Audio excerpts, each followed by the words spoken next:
Hey guys, tonight we're doing something a little unhinged. You wake up as a Viking Berserker. That's right. No cosy morning routine, no phone, no toothbrush, not even pants as you understand them. You've opened your eyes to the flicker of firelight and the sound of heavy breathing. Yours, yes, but also a chorus of other dudes nearby snoring like thunderclouds. It smells like sweat, wet fur, iron, and, oh yeah, blood. Yours? Unclear. Someone else's? Definitely. You sit up on a straw-stuffed mat, shirtless, and your hand is wrapped around the haft of an axe as if it's your emotional support weapon. Congratulations, you probably won't survive this. So before you get comfortable, take a moment to like the video and subscribe, but only if you genuinely enjoy what I do here. And tell me, what city are you watching from, and what time is it where you are right now?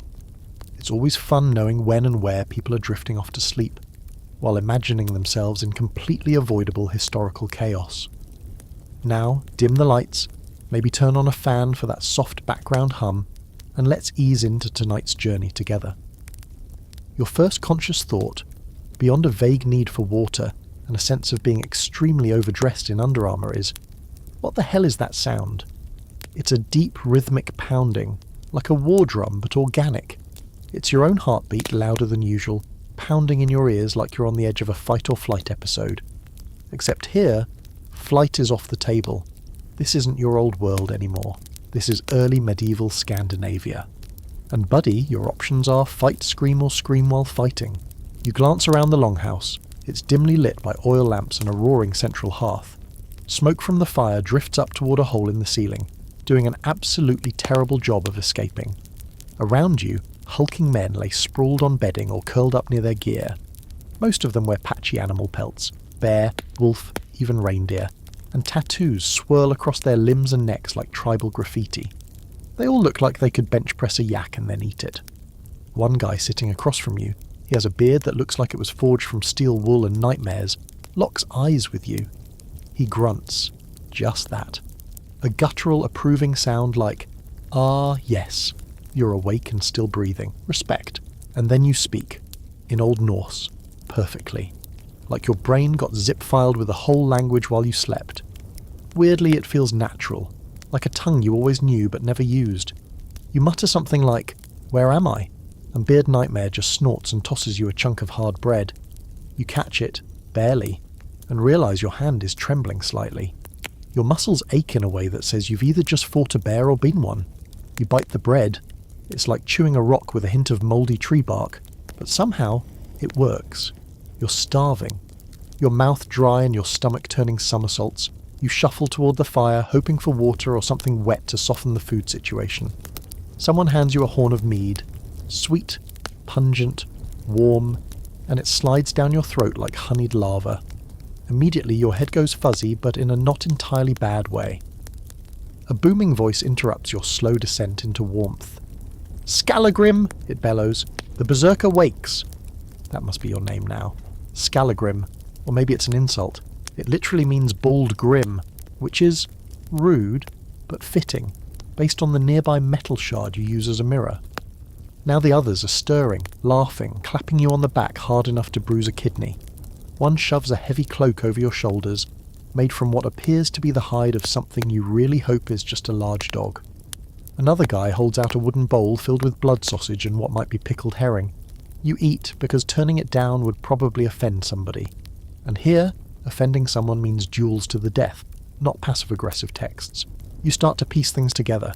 The tattoos, the raw meat, the facial hair so intense it could double as armour. You're one of them, the Berserkers, Viking shock troops, mythologized maniacs, part holy warrior, part uncontrollable weapon. They say Berserkers charge into battle in a trance, immune to pain, fear, and probably common sense. Some think it's divine possession. Others think it's drugs or deep psychosis. Modern scholars still can't agree. Were they mentally unwell? Cultists? Victims of ergot poisoning from mouldy grain? Who knows? All you know is, you feel it, like a current under your skin. Someone starts chanting, slow and deep, like thunder approaching. The others join in. You're swept into it, not entirely by choice. A rhythmic stomping begins, and you realise they're doing a morning ritual. something primal, animalistic, to get into the mindset, to become more than men. You don't know the words, but your mouth does. It chants without your consent. And then a drum. No, not a drum. A shield beaten with the pommel of a sword. The pounding matches your heartbeat, or maybe your heart is trying to match it. You catch sight of your hands. They're wrapped in old leather, stained dark. Your fingernails are cracked, and there's something like dried blood under one. Your arms, muscular but with a weird twitch, like a leftover from some overwhelming adrenaline surge. You're not just dressed like a berserker. You are one, mind, body and spirit, for better or, much more likely, worse. A man in a bearskin cloak, clearly some sort of leader, raises a gnarled staff. He looks half mad, eyes wild and one pupil larger than the other. He begins shouting names, assigning groups. Yours is called Ulfhednar, Wolfcoats. He nods to you with a look that says, "Don't embarrass us, new guy." You're about to ask, "Where are we going?" But realise that doesn't matter. Wherever you're going, blood will be spilled. That's the only certainty in this new world. Your axe leans against the wall beside you. You pick it up. It feels perfect, like it belongs in your hand, like it remembers. And then you grin. Just a little. Because deep inside, under the panic and confusion, there's something else. Something old. A thrill. A fire. And a voice whispering, "This is who you are now." You've barely had time to adjust to your new skin, or pelt, really, when the others start rising to their full, terrifying height. These men are built like myth, wide-shouldered and scarred, each one looking like he's been personally cursed by at least 3 different gods and loved every minute of it. One of them stands particularly close, breath fogging in the cold air, his face almost entirely hidden behind a tangle of hair and shadow. He hands you a helmet. Not one of those fancy Hollywood horned things. Those didn't exist, sorry. But a simple iron cap with cheek guards and a nosepiece that makes everything feel more claustrophobic than protective. "Eat more," he grunts, which in context might be the Viking version of "you look skinny." You do your best, but your body's still catching up to whatever time loop or freaky dimension shift got you here. The meal is mostly gone, dried fish, bone marrow scraped onto stale bread, and a handful of nuts that taste faintly of smoke and sweat. Your teeth ache already. The mead is the only thing going down easy, and even that's dangerous. It's far too early to be buzzed when everyone else is sharpening steel. You follow the others outside, your boots, new to you but already worn, squelching in thick mud and morning frost. The world beyond the longhouse is all sharp edges, crisp, pine-scented air, icy wind that cuts through fur, and mountains in the distance that look carved by angry gods. You breathe in deeply, and it burns your lungs in the best way. It's a beautiful kind of brutality out here. And then you meet the rest of the crew. They gather around a massive fire pit near the shore where longships bob on the grey sea, looking like dragons sleeping on water. These are your shield brothers, or cousins, or mortal enemies you just haven't stabbed yet. It's hard to tell. They shove and joke and shout, their voices low and jagged like gravel, and you stand among them, uncertain but pretending otherwise. You square your shoulders, flex your hands around the axe, and try to look like you've torn someone in half lately. Spoiler, you probably haven't. But they don't need to know that. Someone claps you on the back, hard enough to rattle your spine, and says something about the new fury. You nod like it makes sense. Apparently you're not just a new face in the village. You're a berserker recruit, fresh from Odin knows where, with potential that everyone wants to test. Now, let's talk about that term, berserker. In modern times, it gets used for anyone mildly over-caffeinated or road raging in traffic. But in Viking culture, completely different level. You were believed to be possessed. Not metaphorically. Literally taken over by animal spirits, or Odin himself. Bear skins, wolf skins, and the occasional crazed gleam in the eye. This wasn't just warrior cosplay. It was transformation. People feared you in battle, but they also feared you at dinner. Because berserkers didn't always turn off. The older ones start pacing around the fire, handing out strips of cloth and bits of animal hide, headbands soaked in herbs, oils, and something pungent that smells like regret. You get one too. When you tie it around your head, something changes. The smell hits your nose and your thoughts begin to slow, shifting from language to sensation. A mild warmth crawls up your spine. Your muscles twitch, your vision sharpens, and everything suddenly feels louder. The birds, the sea, your own breath. One guy, even bigger than the rest, covered in bear fur from shoulders to knees, begins a ritual chant. His voice is low and guttural, repeating a phrase like it's a sacred password. Others join in. You try, and though the words are strange, your throat knows the rhythm. The chant becomes a storm in your chest. The earth feels like it's pulsing under your feet. This is the ritual before the raid. No grand prayers, no delicate incense, just fumes, fire, and frenzy. Somewhere nearby, someone throws something on the flames, probably mushrooms, psychedelic ones. Because here's a fun historical twist. Scholars think berserkers might have used substances to fuel their rage. Amanita muscaria, bright red and white spotted, was a popular candidate. Not exactly FDA approved, but effective. You haven't eaten any, but you're inhaling the second-hand madness.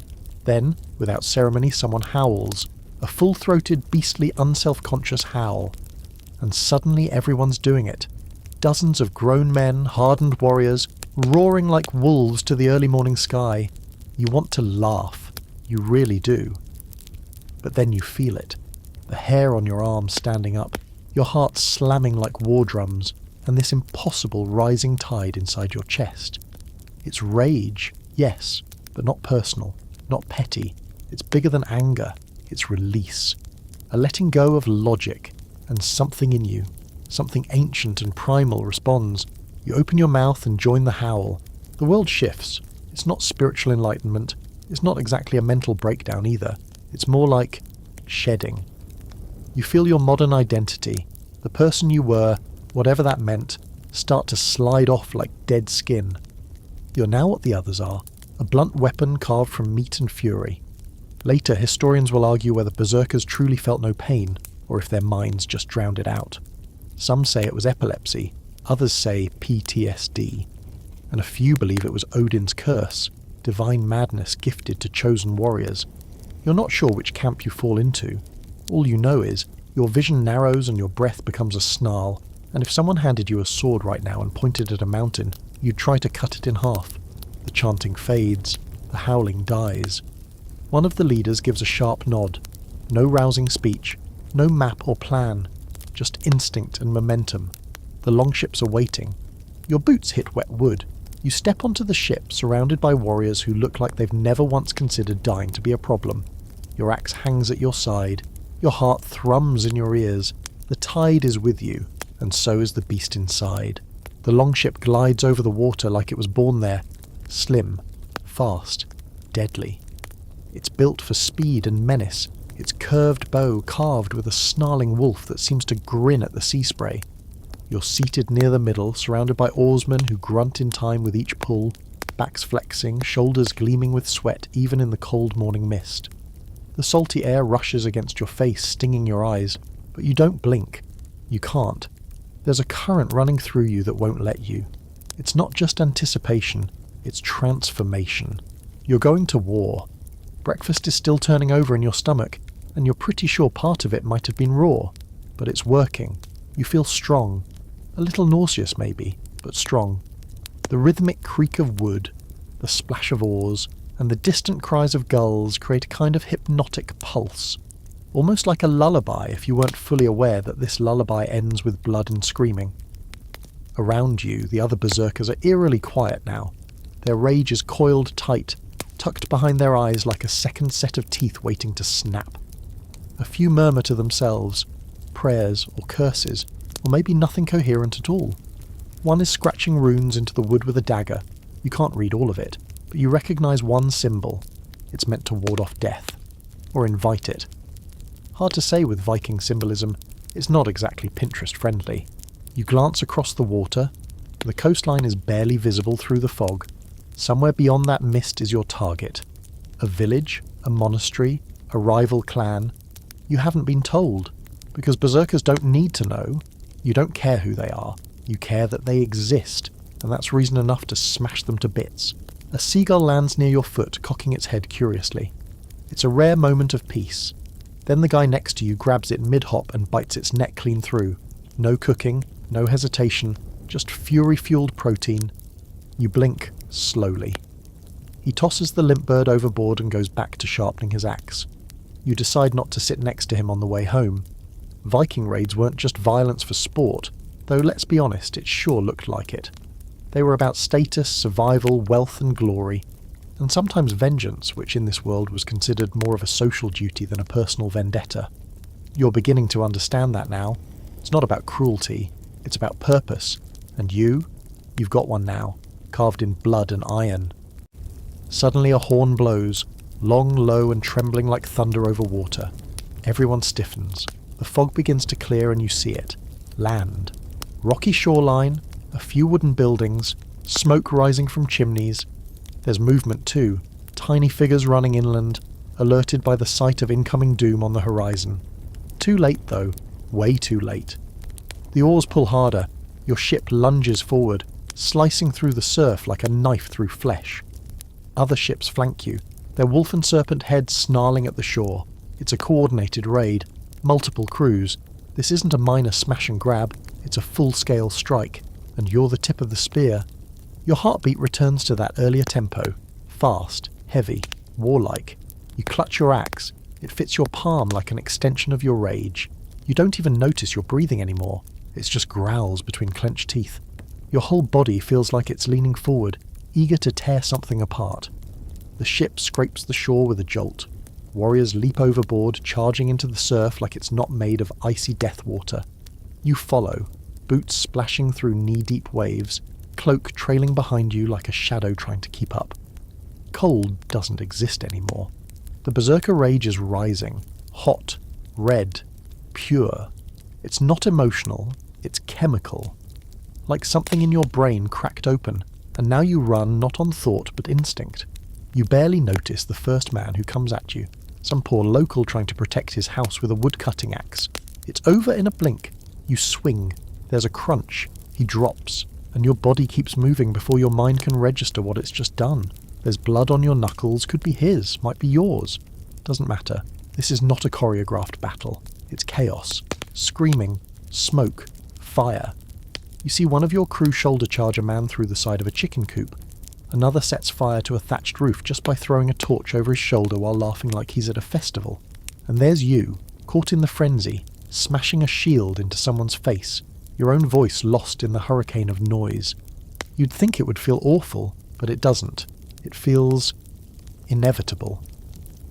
There's a strange theory that berserkers might have had something like battle-induced dissociation, like they left their bodies during combat, functioning on pure muscle memory and madness.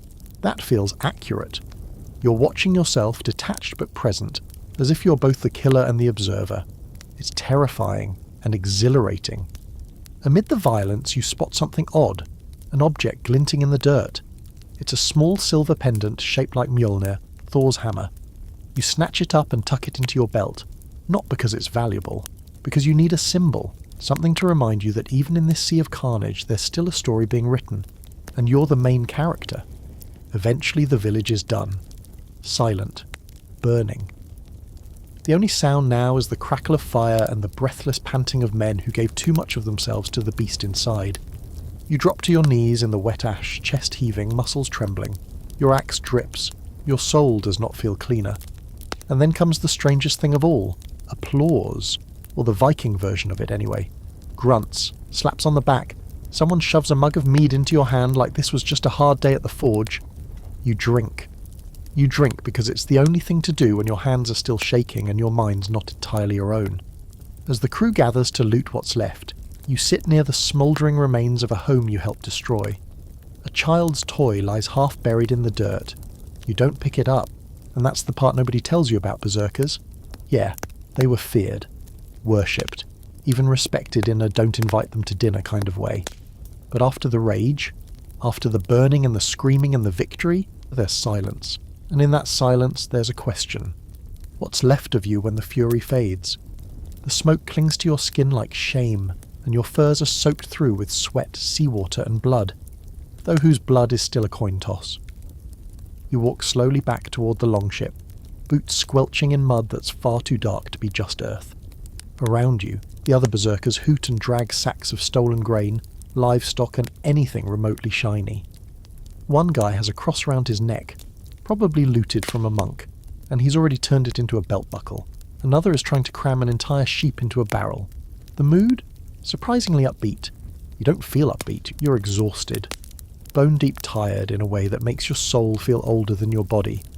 It's the kind of fatigue that doesn't come from swinging an axe or sprinting through smoke. It comes from being something unnatural, like your body wasn't made for this, but somehow thrives in it anyway. Back on the ship, there's a moment of peace as everyone settles in. The sea stretches flat and grey beneath the rising sun, and for a second you think, maybe this is over. Maybe you can breathe now. Then someone slaps your back so hard your teeth rattle. "First raid?" the man asks. He's got a crooked nose and a grin like a busted window. You nod. He throws his head back and laughs. You didn't die. That means you're lucky, or cursed, or both. You want to ask which one are you, but something tells you he wouldn't have an answer. Instead, you stare out at the water and let the breeze cool your skin. It smells better out here. Cleaner. A mix of salt, brine, and wet wood. It cuts through the stench of war clinging to your clothes, at least for a while. Your hands rest on the axe, now darkened by dried blood and bits of something uncomfortably squishy. You're not proud of what you did, but you're not horrified either, and that is what really scares you. You try to remember your life before this. Bits and pieces flash behind your eyes, something about a bed, electricity, a phone screen glowing in the dark. You had a name, a job, maybe even a cat. But the memories fade like mist in sunlight. All that exists now is the steady rhythm of oars and the ache in your muscles. The berserkers around you start to relax. A few break out rough flutes and begin a clumsy, haunting melody. Others sing along, off-key and half-drunk, their voices more thunder than tune. Someone passes you a horn of something stronger than mead. You sip and immediately regret it. Tastes like fermented tree bark and pain, but it numbs your jaw and settles your gut.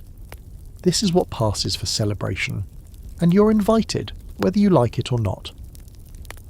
As the coastline disappears behind you, the man with the crooked nose nudges you again. "You'll do fine," he says. "You've got that look." You raise an eyebrow. "The look?" He grins. The dead inside look. It's important. Too much feeling, and the beast won't come when you call. You glance down at your hands again. One knuckle is split open. You hadn't even noticed. There's a story being told now. A skald near the bow is reciting a saga, his voice rising above the wind. It's about a berserker named Thorgest, who once bit off a man's ear and used it as a coin pouch. Everyone laughs. You force a smile. It's a weird story, but in this world it probably happened last week. You're trying to piece together the rules here. Social cues are different when most of your companions proudly display skull fragments on necklaces. There's a hierarchy, but it's loose. The chieftain leads, sure, but strength matters more than titles. And you? You just leveled up by surviving your first raid. You've earned a sliver of respect, but it's not all blood and mead. As the ship pulls into a quiet cove to rest for the night, a strange ritual begins. The men gather around a pile of stones on shore, clearly a makeshift shrine. One by one they place offerings, trinkets, coins, pieces of armour. You'll nudge forward. It's your turn. You don't know what's expected, so you take the Thor's hammer pendant from earlier and place it on the stones. The wind shifts. For a second, everything goes quiet. Not silent. Quiet. Like the world is holding its breath. Then someone murmurs a prayer to Odin and the spell breaks. The man who led the raid, tall, scarred, always looks like he's about to punch a thunderstorm, approaches you. He doesn't speak at first, just studies you like a puzzle. Finally he says, "You didn't hesitate." That's rare. Most new berserkers freeze. You want to correct him. "You did hesitate. You just moved anyway." He continues, "Some say the rage is a gift. Others think it's a curse. Me? I think it's a choice. The gods may whisper, but it's your hand that swings the axe." Then he turns and walks away. You sit down on a log by the fire, watching sparks drift into the sky like tiny spirits escaping. The sea laps gently at the shore behind you. It's almost peaceful. Here's a fringe theory, one that some academics whisper about like it's heresy. Berserkers weren't born, they were made, conditioned, broken and rebuilt through ritual, trauma and chemicals until all that was left was a creature of instinct and loyalty. If that's true, then what does that make you? As night deepens, the camp grows quiet. A few men snore under their cloaks. Others stare into the fire, their expressions unreadable. You lie down, resting your head on your bundled cloak. The stars above are brighter than any you've ever seen. You pick one and try to make it a memory anchor, something to hold on to in case this world tries to strip away everything you once were.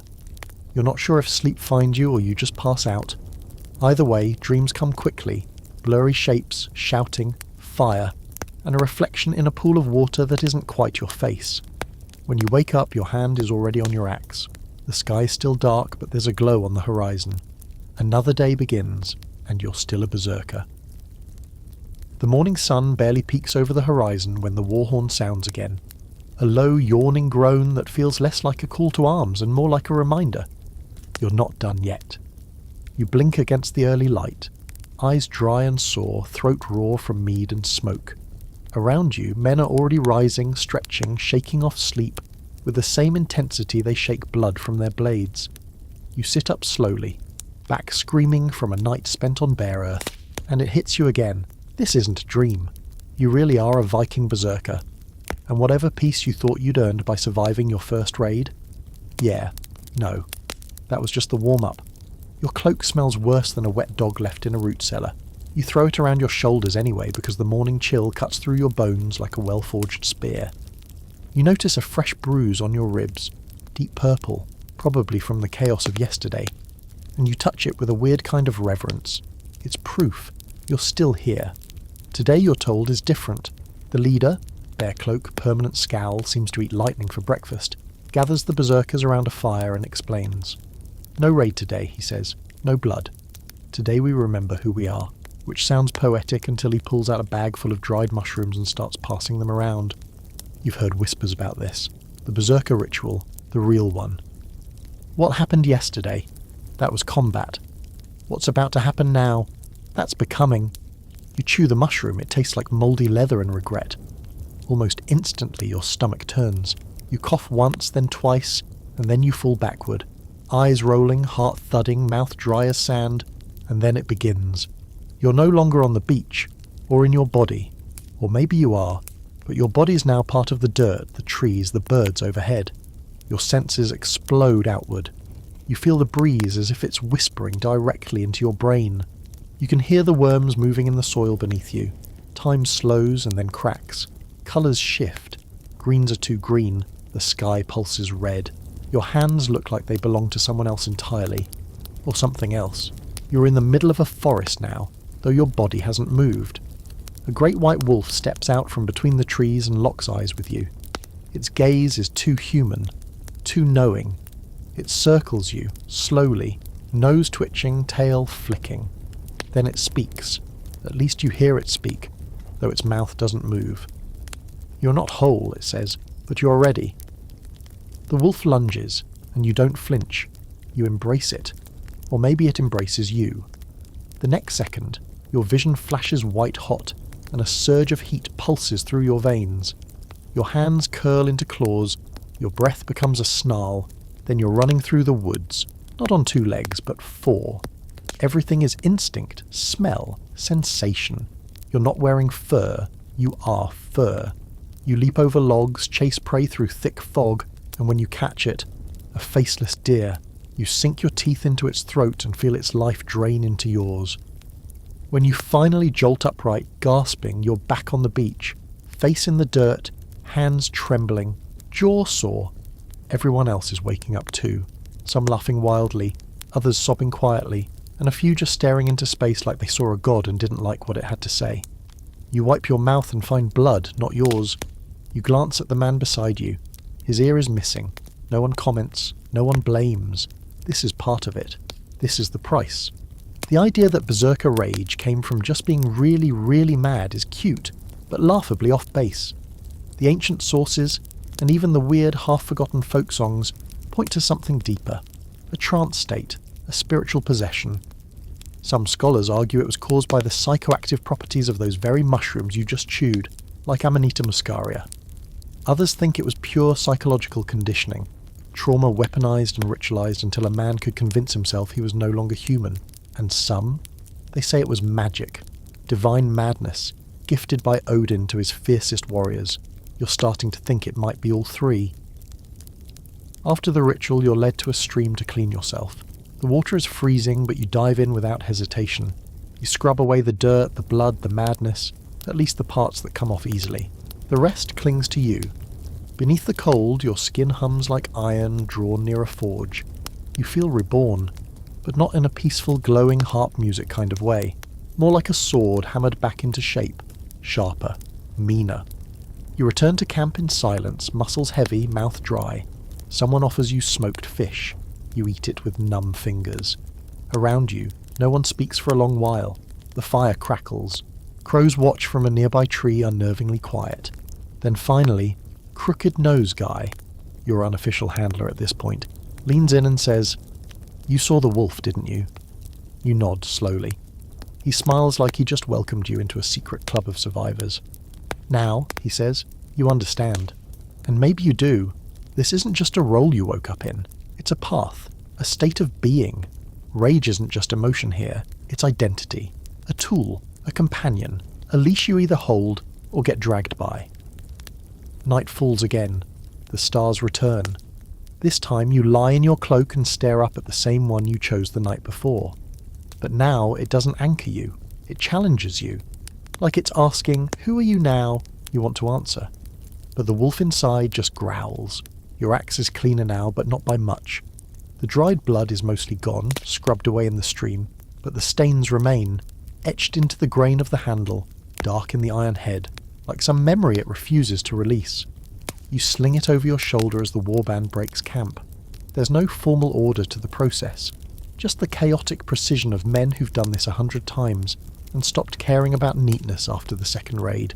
You pack your furs and cloak, sling a rough woven sack over your shoulder, and fall in step with the others, your body still stiff from yesterday's vision quest. Your mind, well, that's another story. You can still feel it. That wolf, those eyes, the snarl in your own throat as you chased prey through your own hallucination. You woke up with dirt under your nails and the echo of a howl still rattling around inside your skull, and now you're just supposed to walk away from that. Back to the normal Berserker routine of breaking faces and screaming at the sky. Right? The group heads inland today. No ships, no surf, just muddy trails and endless pines stretching to the grey-blue horizon. Every breath tastes like bark and damp moss, and the occasional gust of wind rattles the trees like distant drums. You're not told where you're going. Again, you're a tool, not a strategist. But there's a tension in the air, the kind that says, we're not just walking, we're looking. You overhear grumbles about a rival clan, one that's been sniffing too close to your territory. Apparently some livestock disappeared. A trader was found dead in the woods, head missing, but his boots left perfectly upright on a stump. That's not a robbery, that's a message, and it's the kind of message Vikings answer with steel.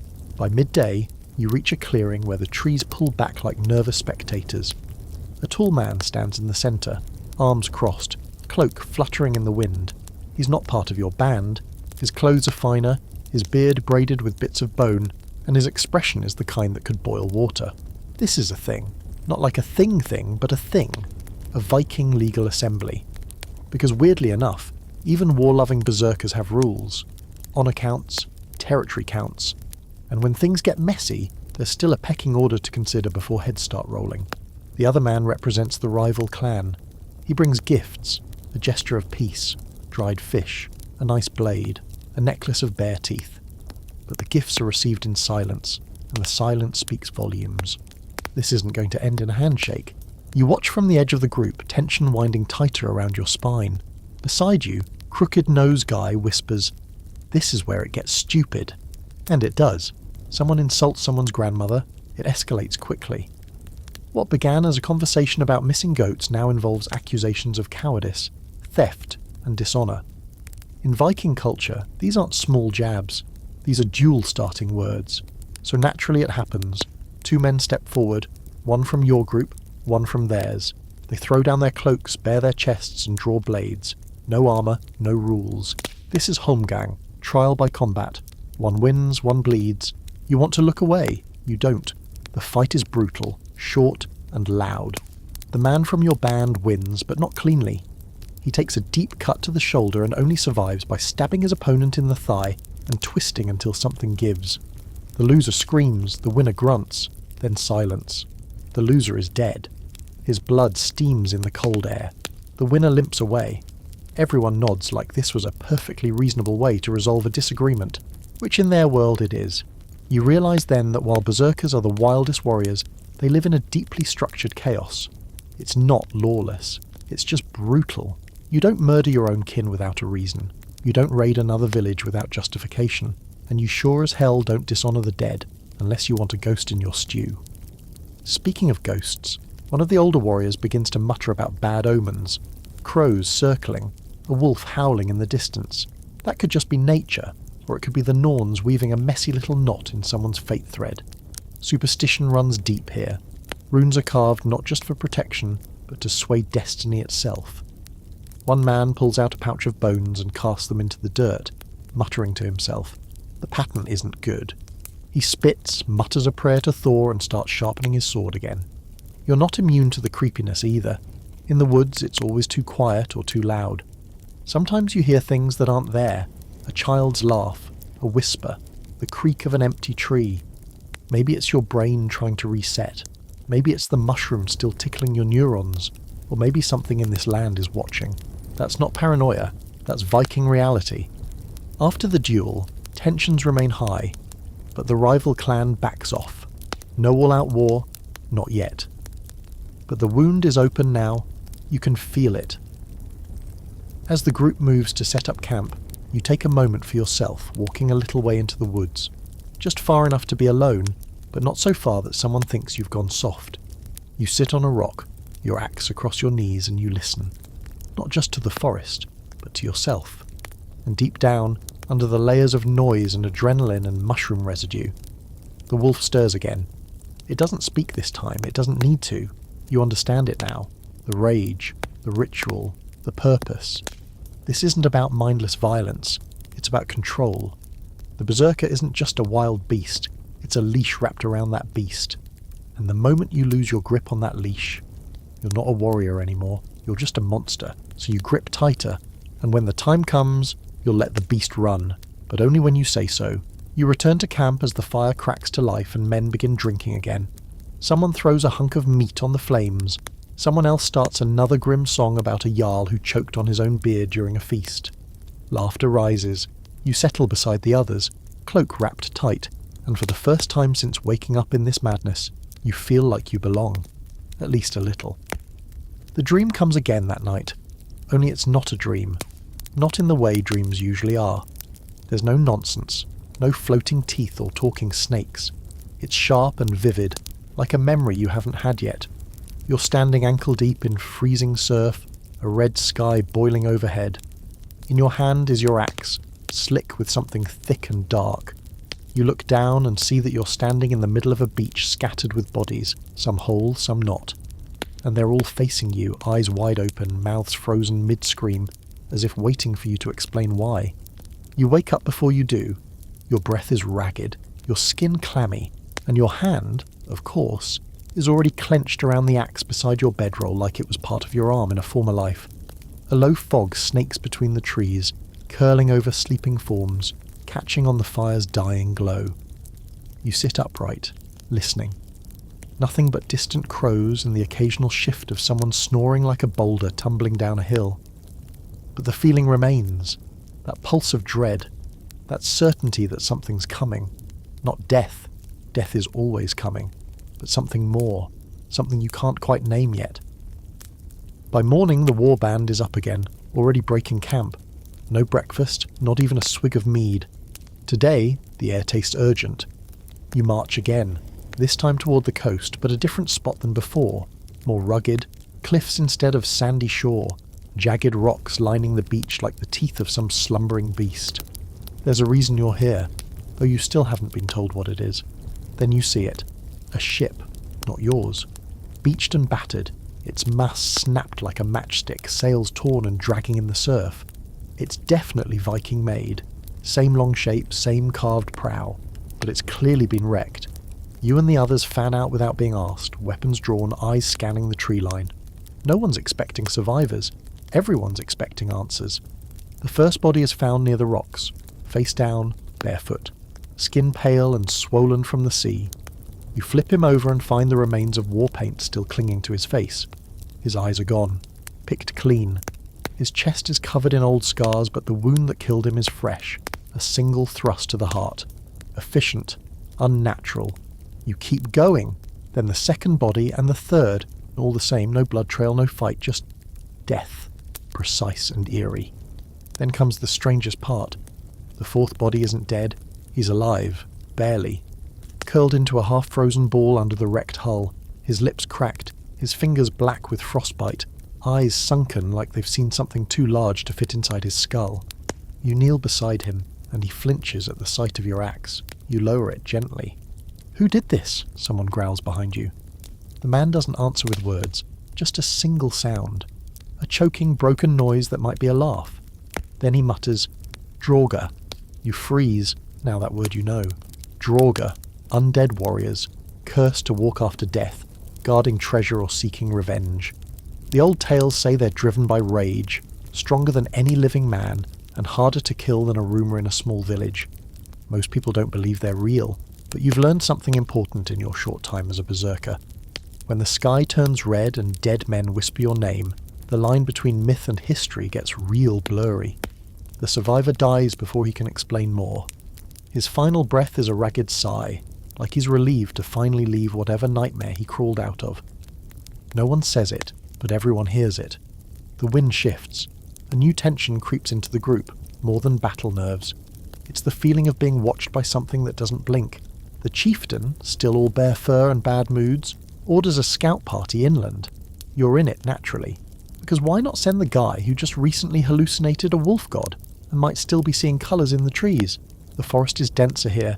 Pine needles carpet the ground, muting your steps, and the deeper you go, the more the silence presses in. No birds, no rustling, just your breath and the ever-present low thrumming hum in your skull. You come across a clearing filled with bones, not human, animals, deer, wolves, even a bear, all picked clean and arranged in a loose circle like some kind of ritual or a warning. One of the older warriors mutters something under his breath. Another throws a bone at a tree and spits. You kneel and examine one of the skulls. It's clean, sure, but the edges are strange. Burned, not chewed. Whatever did this didn't kill to eat. It killed to destroy. The scout leader, some grizzled man who speaks like he gargles gravel every morning, orders a retreat. No arguments. Back at the camp there's a change in plans, no raid today. Instead, defensive positions, watch rotations, perimeter guards. You've gone from predator to prey in a blink. That night no one sings, no mead is passed. The fire burns lower than usual, like even it is nervous. You lie awake, axe across your chest, listening. The forest creaks. The wind moans low through the trees, and just before you drift off you hear it. A sound that doesn't belong. Not a scream, not a howl, a gurgle, like someone trying to laugh through a crushed throat. You sit bolt upright, breath frozen. No one else stirs, but you know what you heard. You grip your axe tighter, eyes scanning the dark, because something is out there, and it's waiting. Morning breaks, but it doesn't feel like it. The sun is out there somewhere, sure, but the sky's a thick wool blanket of grey that smothers all warmth and light. You sit upright the second your eyes open, not because you're well rested, far from it, but because sleep stopped feeling safe, and you're not the only one. Around you, the others are already stirring in tense silence. No joking, no grunts of greeting. Just quiet movements and nervous eyes scanning the trees. You're all listening for that sound again, the one you heard last night, the one that doesn't belong in the realm of the living. No one mentions it. That's how you know it's real. If it were just a dream, it'd be a punchline by now. But the silence says otherwise. The chieftain calls for a war circle. Everyone huddled close, voices low, expressions grim. He doesn't waste time. We're not alone in these woods, he says, and whatever's out there isn't man or beast. He doesn't say draugr, but the word hangs in the air like a cold breath. Then the older berserker with a milky eye, the one who's barely spoken since you got here, leans forward. This isn't the first time, he mutters. 20 winters ago, a band like ours vanished near these cliffs. No bodies, no ship, just red runes carved into the trees and blood trails that led nowhere. Everyone looks at him. You expect someone to scoff, to crack a joke, but no one does. They just listen. Because when an old berserker talks about the woods swallowing warriors whole, you listen. Crooked Nose nudges you and mutters, "Still better odds than raiding a monastery guarded by Irish monks with torches and God's guilt." You almost laugh. Almost. The plan is simple. Keep moving, stay together, get to the coast, and hope your ship is still intact and not being chewed on by something with glowing eyes and an axe to grind. You move through the trees like shadows, feet crunching softly over frost-bitten leaves. Every creak, every snapping twig feels deliberate, like the forest is testing your nerves, and yours are starting to fray. Then, halfway down the trail, you see it. A monastery, or what used to be one. The wooden walls are scorched, the roof has caved in, ash blankets everything, thick enough to soften your steps. Charred crosses hang crooked on the ruins, and what used to be stained glass lies in jagged, colourful fragments, glittering under the grey light like frozen blood. You know this wasn't the work of your band. Vikings may be terrifying, but they're usually loud about it. There's no plunder here, no signs of struggle, no graffiti carved into the altar like last time, when someone thought it was hilarious to inscribe Thor was here. Number. This is emptied. You step inside what's left of the church. It's colder in here. You're not imagining it. The temperature drops the moment your foot crosses the threshold. You clutch your axe tighter. At the front of the chapel is something that doesn't belong. A circle of stones. Not Christian. Not even Viking. Older. Much older. You step closer and see bones arranged in a spiral. Tiny bones. Not human. Not animal. Something in between. Crooked Nose peers over your shoulder and says, "That's not from this world." And then you see the writing. On the far wall in flaking red paint, no, not paint, is a crude runic phrase, "We guard what should not wake." Everyone reads it. No one speaks. You exit fast. Not running, but not slow either. And you're starting to understand something important about this world. Not everything is yours to conquer. Some things should be left the hell alone. As your group regathers outside the ruined monastery, there's debate. Go forward toward the coast, or backtrack and wait it out. Neither option feels great. But forward means the possibility of ships and escape. Backward? Well, backward means getting farther from the sound you heard last night, which is suddenly very appealing. But before anyone can decide, the smell hits you. Rot. Not the normal rot of decay or garbage. This is worse. It smells like a cellar filled with mould, seaweed, and grief. A rotting emotion. Everyone stiffens. Axes come up. Shields are drawn. Then you hear the dragging, slow, heavy, wet, and then it steps into view. What's left of a man, though you'd hesitate to call it that.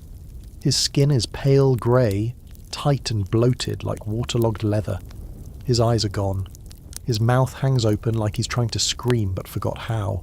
One arm dangles by threads of tendon, and in the other he holds a rusted axe that looks fused to his palm. Draugr! Real! And not alone. More follow. 5. Then 7. A dozen. They move like broken puppets, joints stiff, bones creaking, but there's purpose in their steps. Memory. Rage. And one of them, its face still half preserved, has a familiar tattoo. He was a berserker. Once. You don't have time to panic. Someone screams, "Shield wall!" and instinct takes over. You lock arms with the others, shields raised, axes ready, and then they hit. It's not like fighting men. Men flinch. Men bleed. These things just keep coming. You split one skull and he keeps swinging. Another gets his head lopped clean off and still claws at the dirt. The stench is unbearable, like fighting death with your bare hands, but you hold, you rage. The fury comes back, hot and electric. You let it fill you, not to consume, but to guide. This isn't berserker madness. It's berserker clarity, controlled chaos.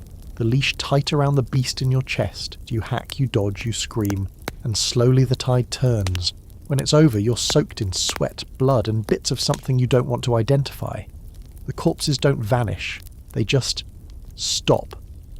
Lifeless again, as if whatever force was animating them decided it was done playing. Silence returns. No one cheers. You look around at the faces of your fellow warriors, all pale, all shaken. You've all just crossed a threshold, fought something out of nightmare, and won. But you know better than to feel safe. This wasn't a battle. It was a warning. The fog doesn't lift after the battle. It thickens, curling between your legs like it's trying to trip you, slithering over the draugr corpses like it doesn't want to let them go. The air hums, not loud but constant, like something is vibrating just below the edge of hearing. The group regathers slowly, stepping away from the ruined monastery, some walking backward just in case the dead decide to stand up again. You're panting, exhausted, eyes wide and wild, the taste of copper in your mouth.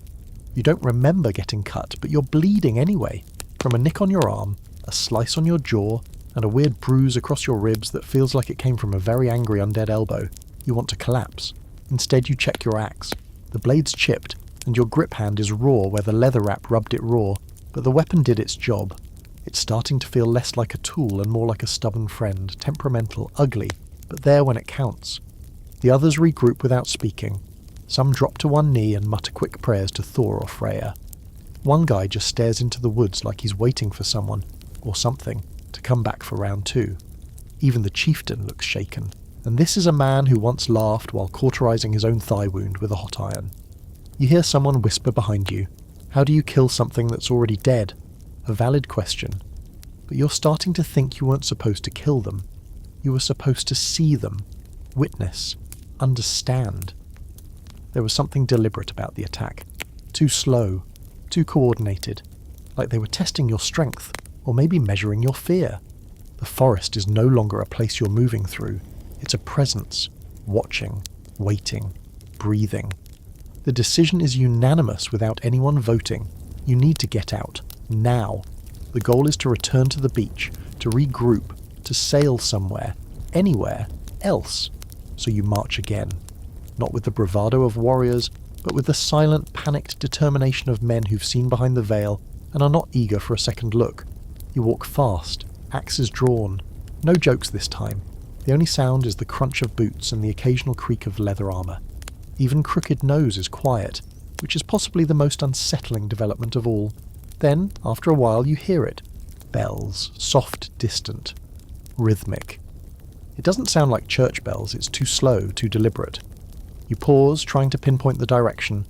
Then you realise it's coming from ahead, from the coast. You break into a run. The group emerges from the trees onto a cliff overlooking the beach, and there it is, your ship, still intact, still floating. And that sound? It's the water slapping the hull in even beats, like a hand clapping under the waves. Relief floods your chest like warm mead. You made it. Then you look closer, and your stomach flips. There are people on the ship, or what look like people, standing perfectly still. Dozens of them, all facing inland, all waiting. You squint. They're tall, thin, wrapped in cloaks that move in the wind but never flutter wide. No weapons drawn, no movement at all, like mannequins made of fog. One of your companions mutters, "That's not our crew." Correct, that's something else. One brave soul, probably suicidal, volunteers to scout down the cliff path to get closer. You're not him, thank the gods. You stay up top, eyes locked on the figures below. As the scout creeps closer, you realise something awful. They're not people, they're robes. Empty robes. Tied at the waist, sleeves dangling, feet bare, standing upright as if occupied, but they're not. There's nothing inside. The scout doesn't come back. The group begins to argue. Leave the ship, build a new one, wait for a sign. Someone suggests burning the robes. Someone else points out that you don't set fire to ghosts unless you want them to follow you home. You speak before thinking, they're not guarding the ship, they're guarding us. The silence that follows is heavy enough to snap branches. No one disagrees. Eventually the chieftain, looking more mortal than usual, orders camp just inside the tree line. No one wants to sleep near the boat. Tonight, there's no fire, no food, no singing. Just you, your cloak, your axe, and the presence of silent robes watching from below. You don't sleep. At some point in the night you think you hear footsteps, not from the woods but from the beach, crunching up the path. But when you peer over the edge, the robes haven't moved, still standing, still waiting. When dawn breaks, something shifts. Literally, the ship is gone, you blink. It was there, it was right there. Now, nothing. No robes, no figures, just the empty beach and waves like nothing happened. And then someone finds something carved into a tree just behind camp. It's fresh. Runes. Big angry slashes. Not written, scratched. The oldest berserker reads it aloud. You were warned. That's it. No curse, no demand. Just a heads up, you're not wanted here. You decide for once to take advice. The group breaks camp and marches inland fast, toward another bay, another longship. You don't speak, you don't eat, and you definitely don't look back. That night, you make camp by a quiet river. There are no ghosts, no whispers, no shrieking dead men, and it still doesn't feel safe. You sit with your axe across your lap and stare at the flames. The others are sleeping. One is muttering in his sleep about wolves with human hands. Another is curled up like a child, thumb near his mouth. These are berserkers, monsters to the world, and they are terrified. You think back to the monastery, the bones, the draugr, the robes, the runes, and you realise something that tightens your gut into a knot. The monsters you just fought, they weren't trying to kill you, they were trying to stop you. From what, you still don't know. But if the dead are that desperate to keep you away, then what lies ahead is worse than anything you've faced so far. You're pretty sure it's the third day without sleep, at least not the kind that does anything. You've closed your eyes a few times, sure, drifted into that shallow, greasy half-dream where you feel like you're falling off a roof into a swamp made of old teeth. But it's not rest. Not really. The others are starting to show it too. Jaws tight, eyes darting at nothing. One guy flinched at a squirrel and nearly put an axe through a tree. The chieftain has gone full silent mode, and when he stops barking orders, you know it's bad. Even Crooked Nose hasn't made a single joke today, which is borderline apocalyptic. The new plan is simple. Reach the next village, a known stronghold of friendly faces and solid longships. Get supplies, maybe trade for some more mead and steel, and, if the gods are kind, sail somewhere that doesn't feel like the back porch of Hell's Own House. You're told it's just a 2-day walk, but time moves weird now, like the days are stretching out just to mess with you. You're heading northeast, following a narrow trail that winds along a river and cuts between towering cliffs. It's beautiful in that severe Viking kind of way. Sheer drops, pine trees growing at impossible angles, moss-covered rocks like frozen trolls hunched under firs. It'd be a lovely hike if you weren't half mad, sleep-deprived, and possibly cursed. Late in the afternoon, the weather turns. Not snow, not rain, something colder and drier, like the air itself is retreating. The wind picks up, slicing through your cloak and making your bones feel hollow. You keep walking anyway, you have to. The woods are no longer a place to rest. They're a corridor, and something is definitely behind you. Not following, pushing. You cross paths with another group of travellers before sunset. Traders. Not warriors, not berserkers, just locals moving with carts and livestock, headed the opposite direction. You exchange cautious nods, and one of them, a hunched old woman with braids like twisted rope, stops and looks at you a beat too long. She points at your chest. You carry a shadow, she says. Not yours. You ask her what she means, but she just smiles and keeps walking. You glance down instinctively. Nothing there, just your axe strap and the faint red smudge from a draugr's hand that no amount of washing will remove. Nightfall. You make camp again, this time on high ground beside a fallen oak. No fire tonight either. The wind is too loud, the trees creaking like they might snap. So everyone huddles in close, backs to the trunks, weapons out. And this is where things get weird. Because while most of the band eventually dozes off into light twitchy sleep, you don't. Not really. You're still tired. More than tired. But something's keeping your eyes open. A pressure. Like a weight on your chest, but not the physical kind. It's like attention. Something watching not just your body, but your choices. And then you notice it. A sound. Tiny. Faint. Like cloth dragging over stone. You scan the dark, the hairs on your arms rising like frost. At first you see nothing. But then, in the gap between two trees, something moves. Not quickly, not threateningly, just moves. It's a figure. Human-shaped, hooded, no face, just there, watching. And you freeze. Not from fear exactly, but because something about it demands stillness. Like moving would be a personal insult, then it does something that shatters your spine in a new and exciting way. It tilts its head, like it's curious, like it knows you. You blink, and it's gone. You don't scream. You don't wake the others. You just sit there, axe across your knees, trying not to breathe too loud. Eventually dawn creeps over the horizon in that pale Viking way. No fire in the sky, just a smudge of light barely pushing the dark aside. You don't mention the figure. But as the group gets moving again, one of the younger berserkers, barely more than a boy with scars that haven't settled yet, sidles up beside you. His eyes are wide, haunted. "I saw it too," he says. You both keep walking. When the village finally appears on the horizon, it's not the relief you expect. It's too quiet. No smoke from the hearths, no barking dogs, no children running underfoot, just rows of longhouses and one giant wooden hall, all still and mute like a painting. The chieftain raises a hand. You stop, but something's wrong. You advance slowly, shields out, feet crunching over frost-hardened mud. The gate is open, the palisade walls intact, but the silence is a scream. You reach the centre of the village and find them, dozens of bodies, all sitting in neat rows, each one staring straight ahead, mouths open, eyes blank, no wounds, no signs of struggle, just gone. It's like they were told to sit down and wait for death, and they obeyed. One of your men steps forward and waves a hand in front of one of the faces. Nothing. Another touches a shoulder and the body falls like driftwood, stiff, hollow. You kneel to examine a woman slumped in the front row. Her expression is serene, peaceful almost, but there's blood under her nails, a tiny detail, a quiet rebellion. She fought something, and lost. You search the great hall. Inside you find runes carved into the beams, not Norse, older. Again that spiral motif, and a word. Open!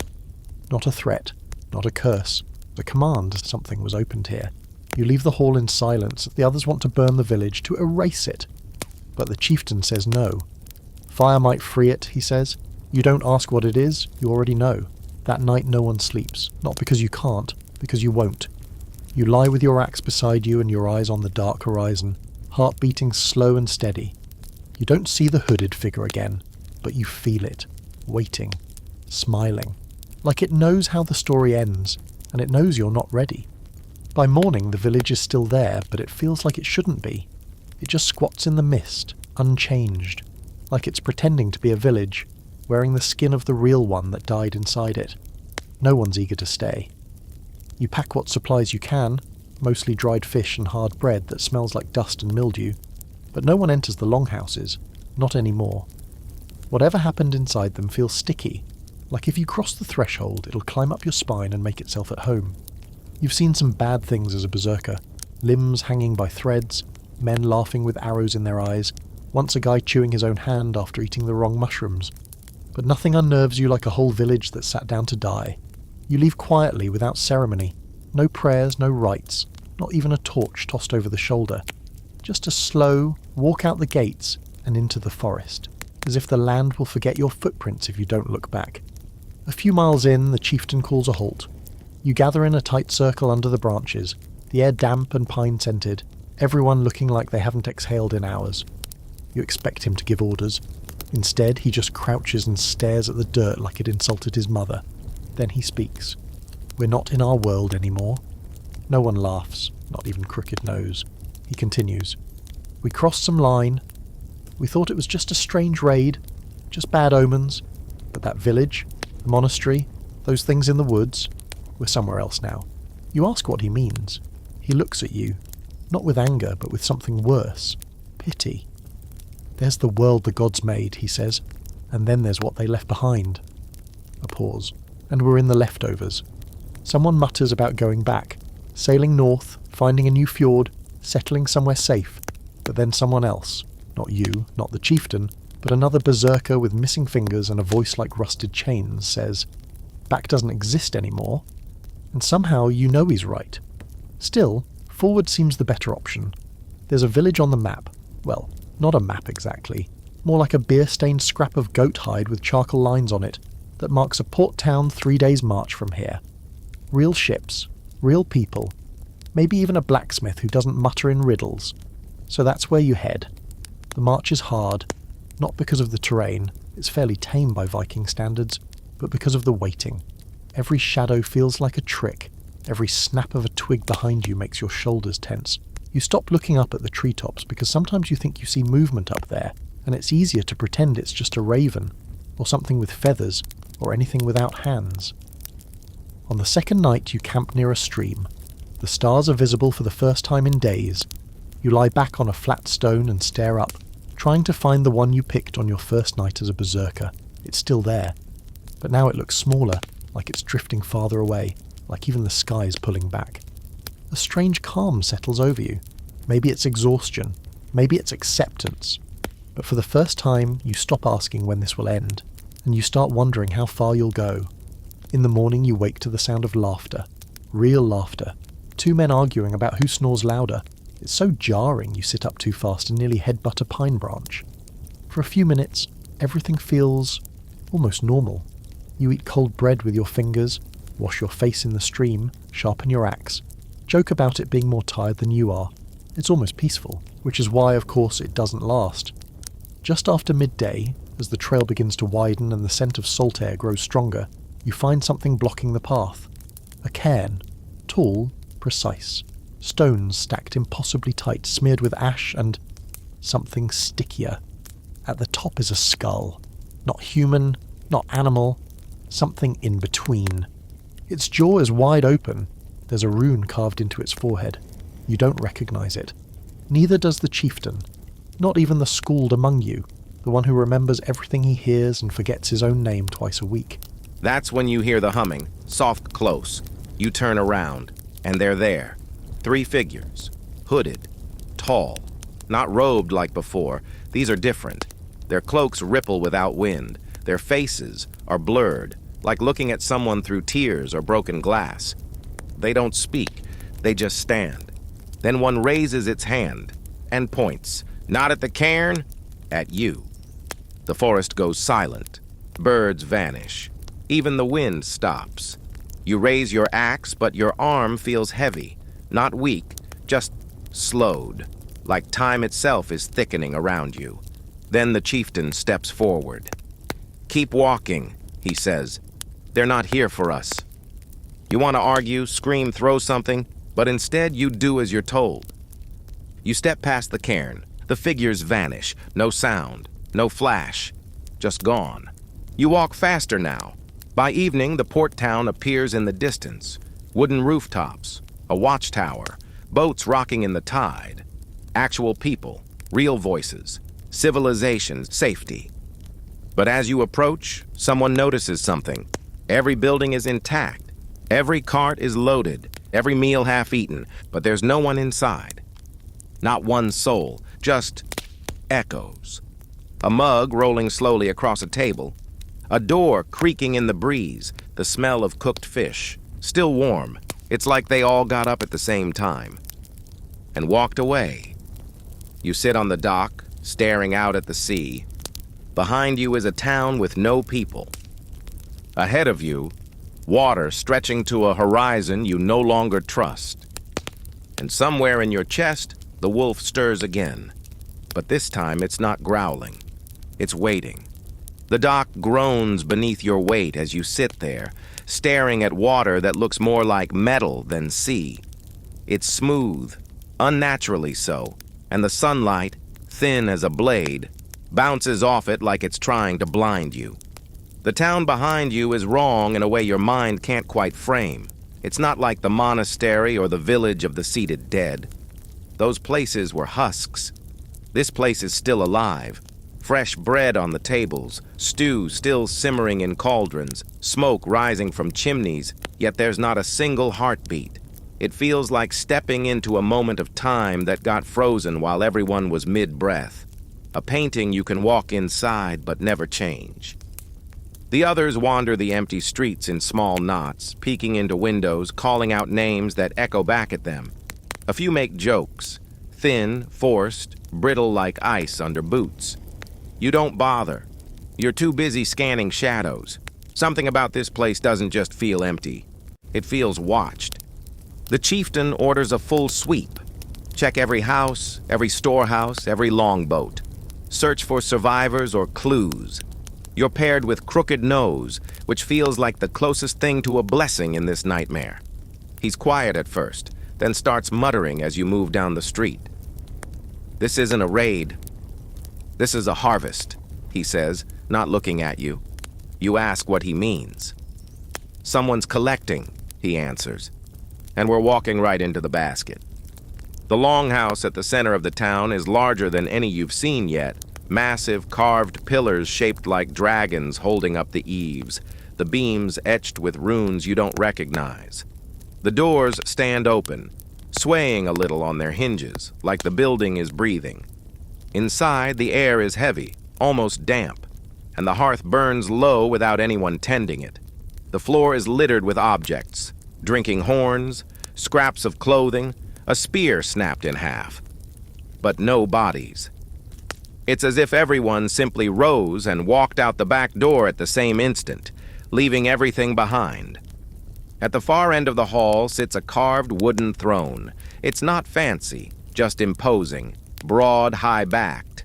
Its arms end in snarling wolf heads, and its seat is covered with a pelt so black it seems to drink the firelight. You approach it cautiously. There's something glinting on the seat, a pendant. Mjolnir again, like the one you found at the monastery. You reach for it, half expecting it to burn your fingers. It's cold. You tuck it into your belt next to the first one. The weight feels heavier than it should, like you're collecting pieces of a story that hasn't been told yet. Behind you, Crooked Nose is tracing a set of symbols carved into the pillar with his thumb. Older than Odin, he murmurs. Older than all of this. He looks at you suddenly, eyes sharp. Do you feel it? You do. A pull. Not from the pendant, not from the throne, from beneath. You press your palm to the floor. The wood vibrates faintly, like the slow thrum of a giant heartbeat deep underground. You draw your hand back fast. The chieftain enters then, his expression unreadable. We leave at first light, he says. Take what you can carry.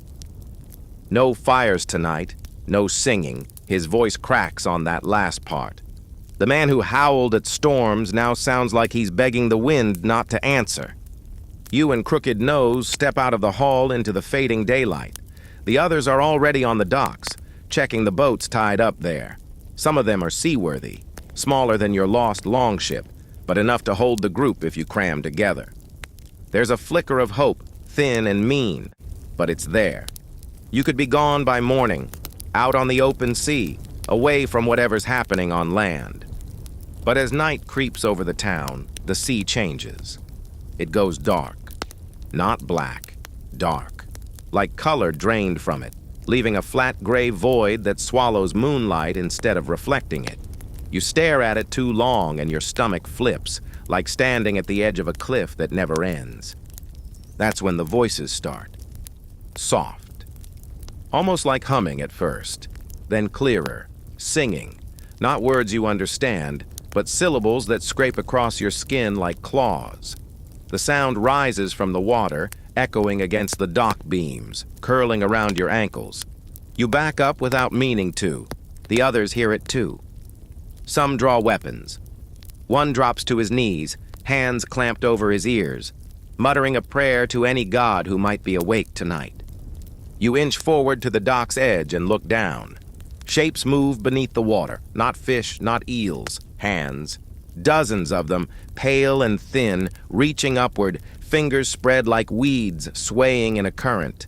You stumble back, heart hammering, as the singing swells.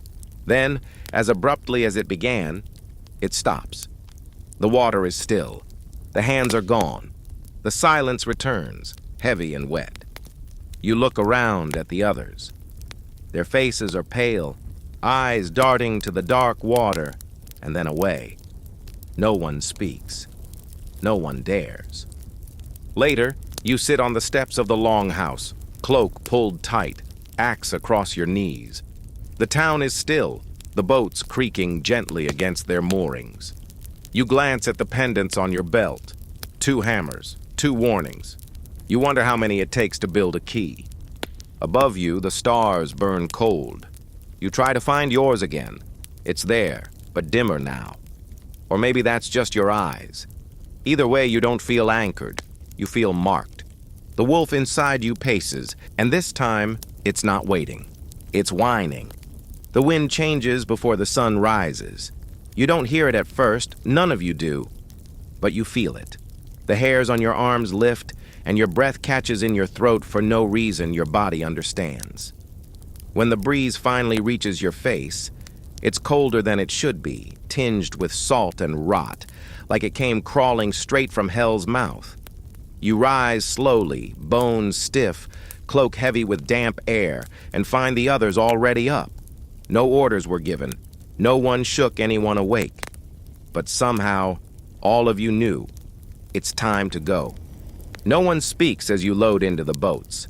It's just grunts and nods, the occasional slap of a palm against damp wood.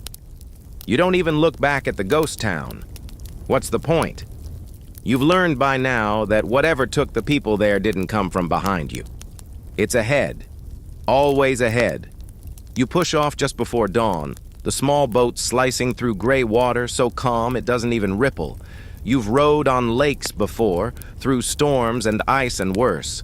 But this is like rowing across glass. No waves, no wind, no sound except the soft splash of oars and the creak of hulls settling. You're too tired to be afraid. Or maybe you've crossed some internal line where fear's just another layer of noise in the background. You don't talk to your oar mates. They don't talk to you. That's not silence. That's focus. Everyone rows like the sea itself is counting each pull. And if you miss one, something reaches up and drags you under. Half a day in, you see something on the horizon. Not land, not a ship, ice. A shelf of it. Huge, towering, unnatural. It shouldn't be here. You're nowhere near the frozen seas to the far north, and the air isn't cold enough to justify it. But there it is, a wall of ice, jagged and high, glittering under the pale sun like a row of broken teeth. And in the center, a cave, carved right into the ice, wide enough for a bear to stroll through, smooth, like it wasn't made by time or weather, like it was shaped. You all slow your rowing as it comes into view, and without anyone deciding, the boats begin to drift toward it. The chieftain growls something about finding a way around, but one of the younger warriors points, "Look, the current. It's pulling us in." And it is. You try to row against it. Doesn't matter. The boats keep drifting, sucked gently, inevitably toward the dark mouth in the ice. There's something about it that feels ancient, not just old, pre-human. Like the cave's been here since before the gods carved the world into its shapes. And now it's open again. As you pass into its shadow, the light disappears almost immediately. The ice walls reflect nothing. The temperature drops, but not the kind you can dress for. It's a soul-deep cold, the kind that crawls into your marrow and whispers, "You'll never be warm again." Then the sound begins. It's not quite a voice. It's not quite music. It's vibration, deep, rhythmic, like drums beating beneath your skin. You glance at the others. Their faces are pale, eyes wide. One of them, Magnar, the big one with the hammer tattoo across his back, starts to hum along. Softly, like he knows the rhythm. You shout his name. He doesn't hear. So you hit him, hard. He blinks, shakes it off, wipes his nose, now bleeding, and gives you a nod of gratitude. That scares you more than anything. You drift deeper into the cave. The light behind you shrinks until it's a coin-sized dot. The air is thick, not like fog, like presence. As if the cave is watching, listening, considering your value. Then something scrapes the hull of the boat. Everyone freezes. Another scrape. Then a thud underneath. You peer over the edge, heart pounding, and see eyes, dozens of them, pale, wide, glowing faintly blue, just beneath the surface of the ice water, staring up, blinking slowly. Not fish, not animals, just eyes. No one screams. There's no room for panic. Just a collective tightening of shoulders and jaws. A single exhale. Then, finally, the cave opens up into a chamber. The ceiling stretches high above, vanishing into darkness. The water ends at a shoreline of frost-covered stone. Black sand. The boats bump gently into it, and you all step out.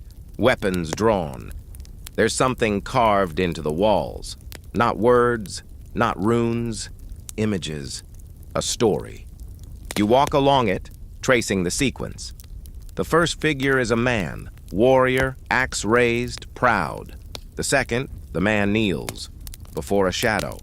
The third, the man is gone, replaced by something with no face. And the last panel, a spiral. Big, deep, carved over and over like someone obsessed with the motion. You back away from the wall. Then you hear it. Footsteps, not behind, not ahead. Above, you tilt your head, everyone else hears it too. A rhythmic crunch, slow and heavy, like something pacing the upper edges of the chamber, out of sight. And then the voice, low, wet, like moss trying to speak. "Bring the rage," it says. You freeze. The others freeze. No one can tell where it's coming from. "Bring the fire." Open the gate. The cave shakes slightly. Ice groans. You grip your axe so hard your knuckles go white. Crooked Nose whispers, "We were never the invaders."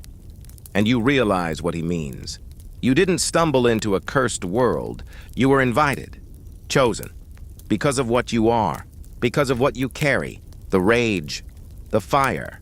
You're not here to survive. You're here to unlock something, and you don't know if you can stop it, or if a part of you even wants to. The cave is too quiet after that voice. No echoes, no dripping water, not even the scrape of boots on stone, just you and the others standing motionless, waiting for something, anything, to happen. But nothing does. Not yet. The chamber holds its breath, and so do you. The silence somehow louder than any battle cry. You're gripping your axe like it's the only real thing left in the world, and maybe it is. Even your heartbeat feels like it's beating softer, as if your own body is trying not to wake whatever just spoke. The others slowly gather in a tight circle, backs to one another, weapons out, eyes scanning the dark.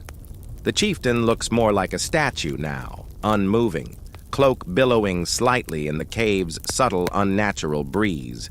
Crooked Nose is muttering something again, low, rhythmic, like a prayer or a countdown. You catch only bits of it. Blood answers blood. Rage is the lock. No one dares to ask questions out loud anymore. There's only one way forward. At the far end of the chamber, past the spiral carvings and the endless eyes beneath the water, there's a path. You see it clearly now. A narrow crack between two stone pillars, glowing faintly with the dull orange light of embers buried deep beneath black ice. The group doesn't vote.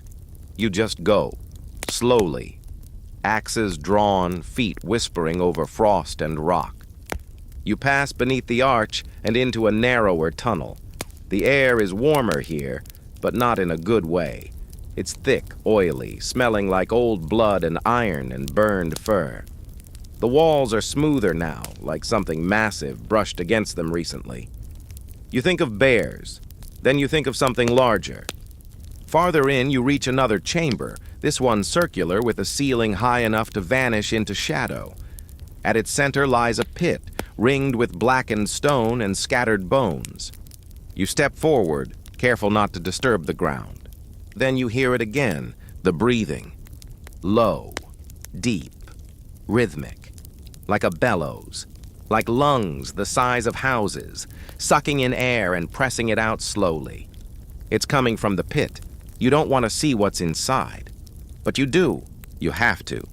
So you step to the edge and look down. At first, you don't understand what you're seeing. It looks like coiled smoke, shifting and writhing slowly in the depths.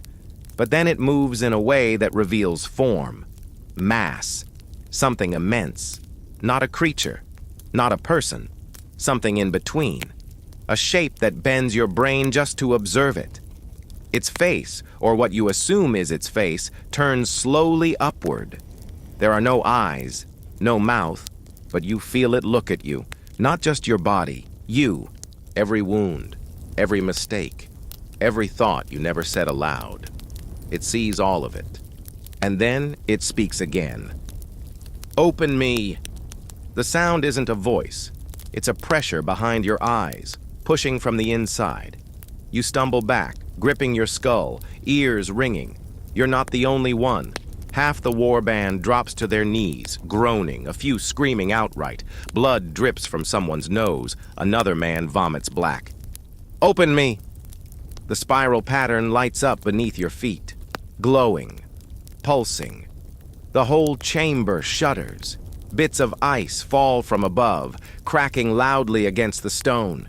The chieftain roars, voice cracked and hoarse. No! He raises his axe high, ready to charge the pit, to kill whatever this thing is.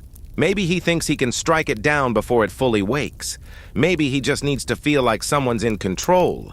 He never makes it. The air around the pit lashes out, a scream made solid.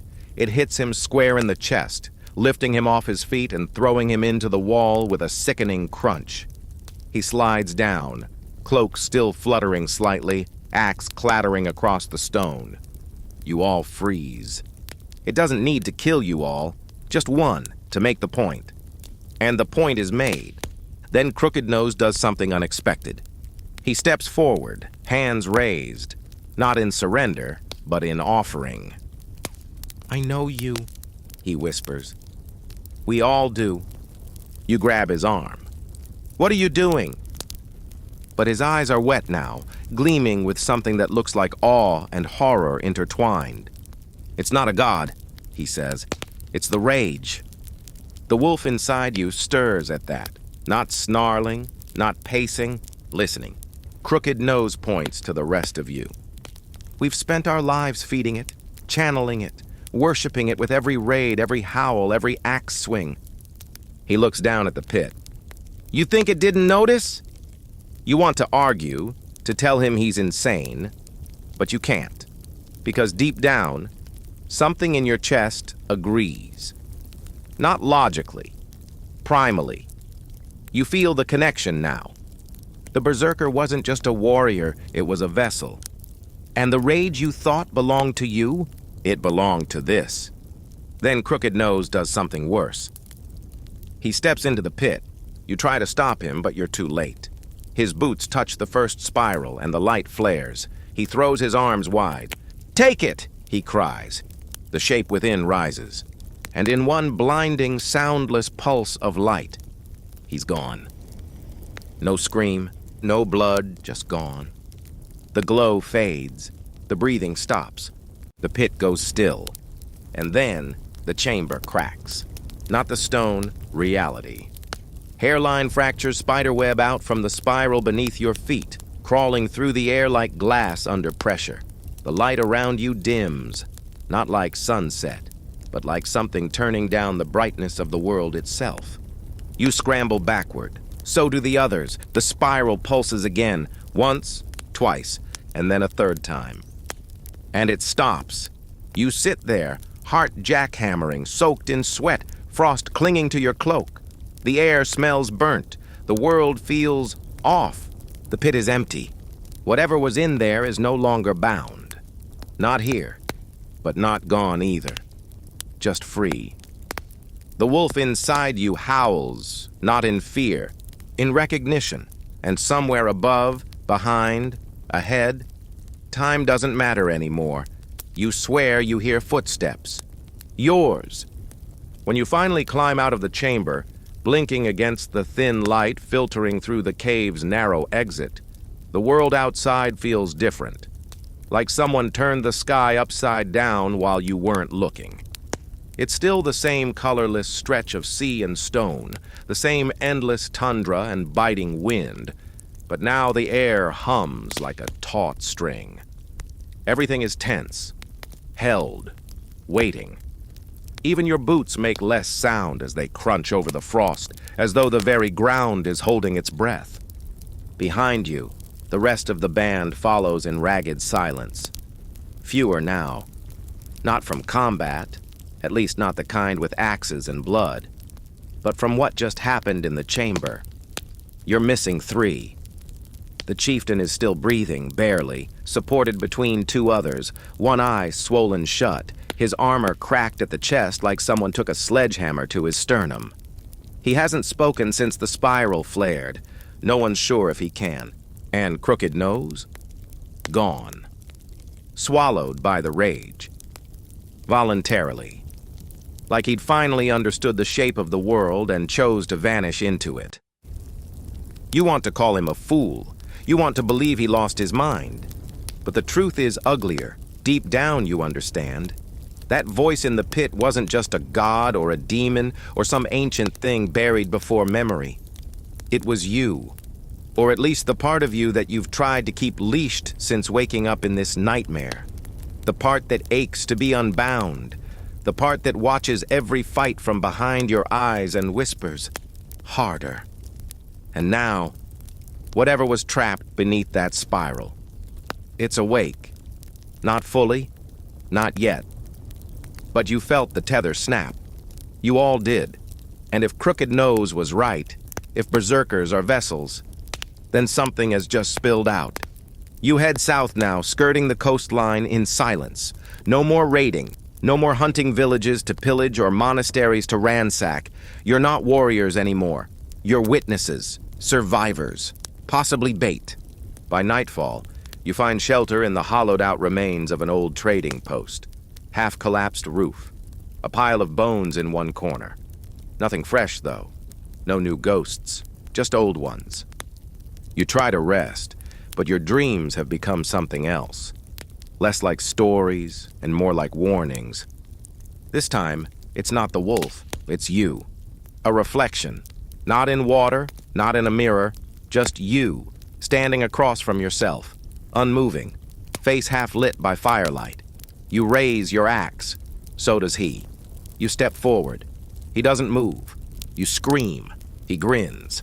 And behind him, something enormous stirs. You wake up gasping. Your breath fogs the air in front of your face, and you realize it's gotten colder again. Much colder.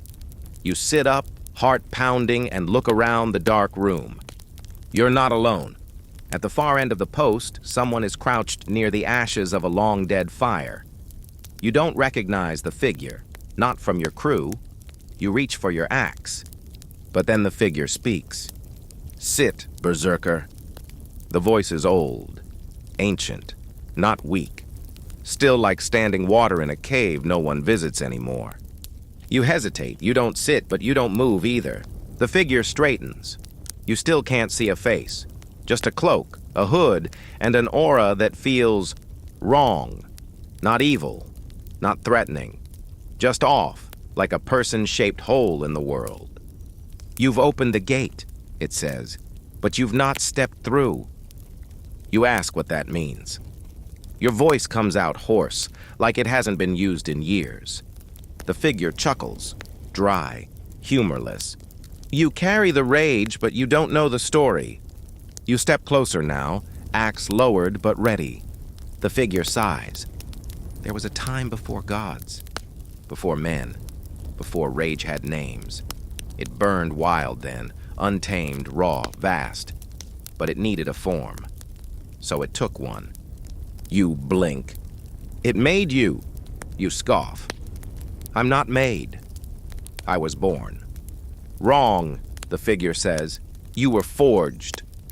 Every generation, one like you is called. Not chosen, summoned. The Berserker is not a man. It's a cycle. You shake your head. That's madness. Is it? The figure leans forward slightly, and for the first time you see a glint of eyes under the hood.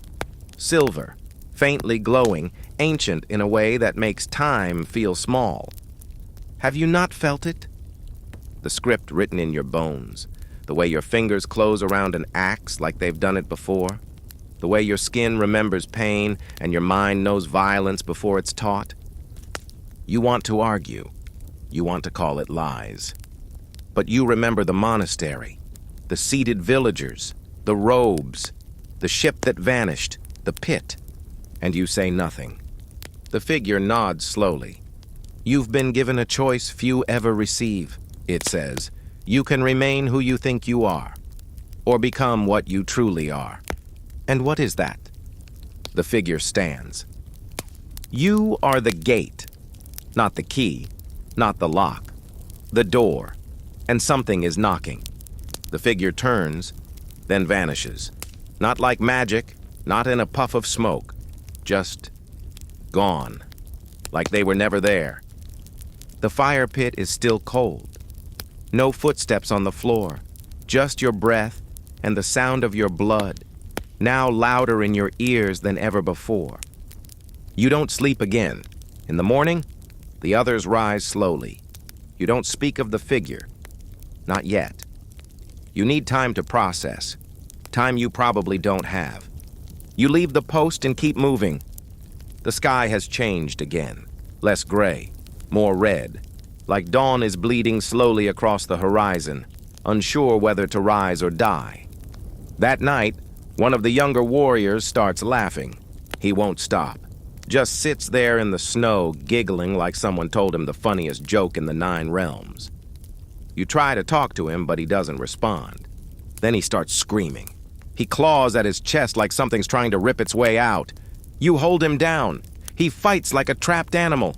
Then suddenly he goes still. His eyes roll back. And he mutters the word, spiral. Then again, spiral. Then louder, spiral. And then he bites off his own tongue. Blood sprays. He thrashes. You grab his head, shout his name, but he's gone. Not dead, just gone. Whatever's inside him now isn't human. And as he collapses in the snow, twitching, the rage inside you answers.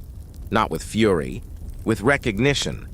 The boy doesn't move for a long time after that.